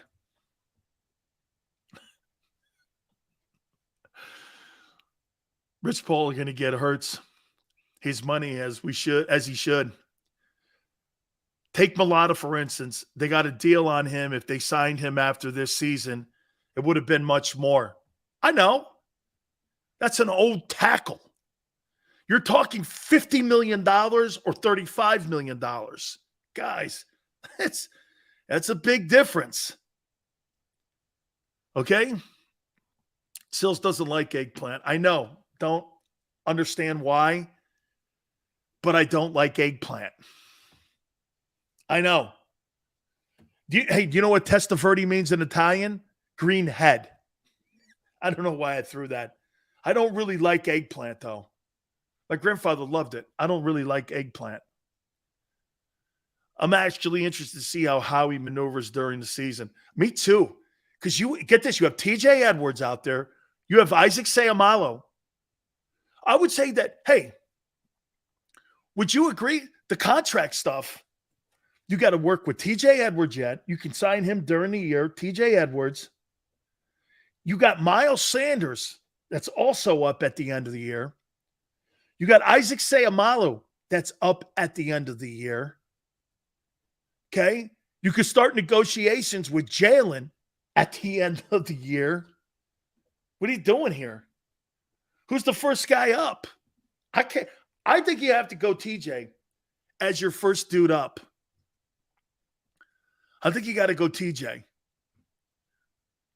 Sills, you have to eat chicken parm extra mozzarella in a thong if we win the Super Bowl. Jesus Christ, you guys want to see me in a very uncool, compromising position. in a Jason Giambi golden thong eating chicken parmesan. And you know what? I want a better meal than that. If they win the Super Bowl, I want to have scungio lobsters. Okay? Scungio lobster, a nice salad, a nice wine, cake bread Merlot, and then we'll talk about it. Big Sills is a cake bread Merlot guy. I know some of you guys out there going, is that Thunderbird? No, my Thunderbird days are gone. Nah, man, I'm not a steak guy either, man. Believe it or not. Prosciutto. Yeah, hey, look at you. Hey, Canepa, like it. I know a guy named Nick Canepa. I think Derek Gunn worked with him in San Diego when Derek Gunn was working for the Union Tribune. Dan, just watch Eric Kramer on the Lions destroy the Cowboys in the playoffs. Eric Kramer. Wow, is that a name from the past? You got luxury, Sills. This ain't for you. That's okay. Well, then guess what? I'll drink a little Chianti. I'm not a steak guy either. Give me the seafood first. Maniac. I can eat blue shell crabs. Just you could put a bucket of them there. Someone goes steamers. Just put a bucket there. Okay, just put a bucket of steamers. Right? Just put a bucket there. I'll go with the bucket. Steamers, blue shell, scungio. Jesus, do I have the face of Sicily? Do I have the map of Sicily on my face or what? Entity, got you, man. Fried chicken all day, you sound like my wife.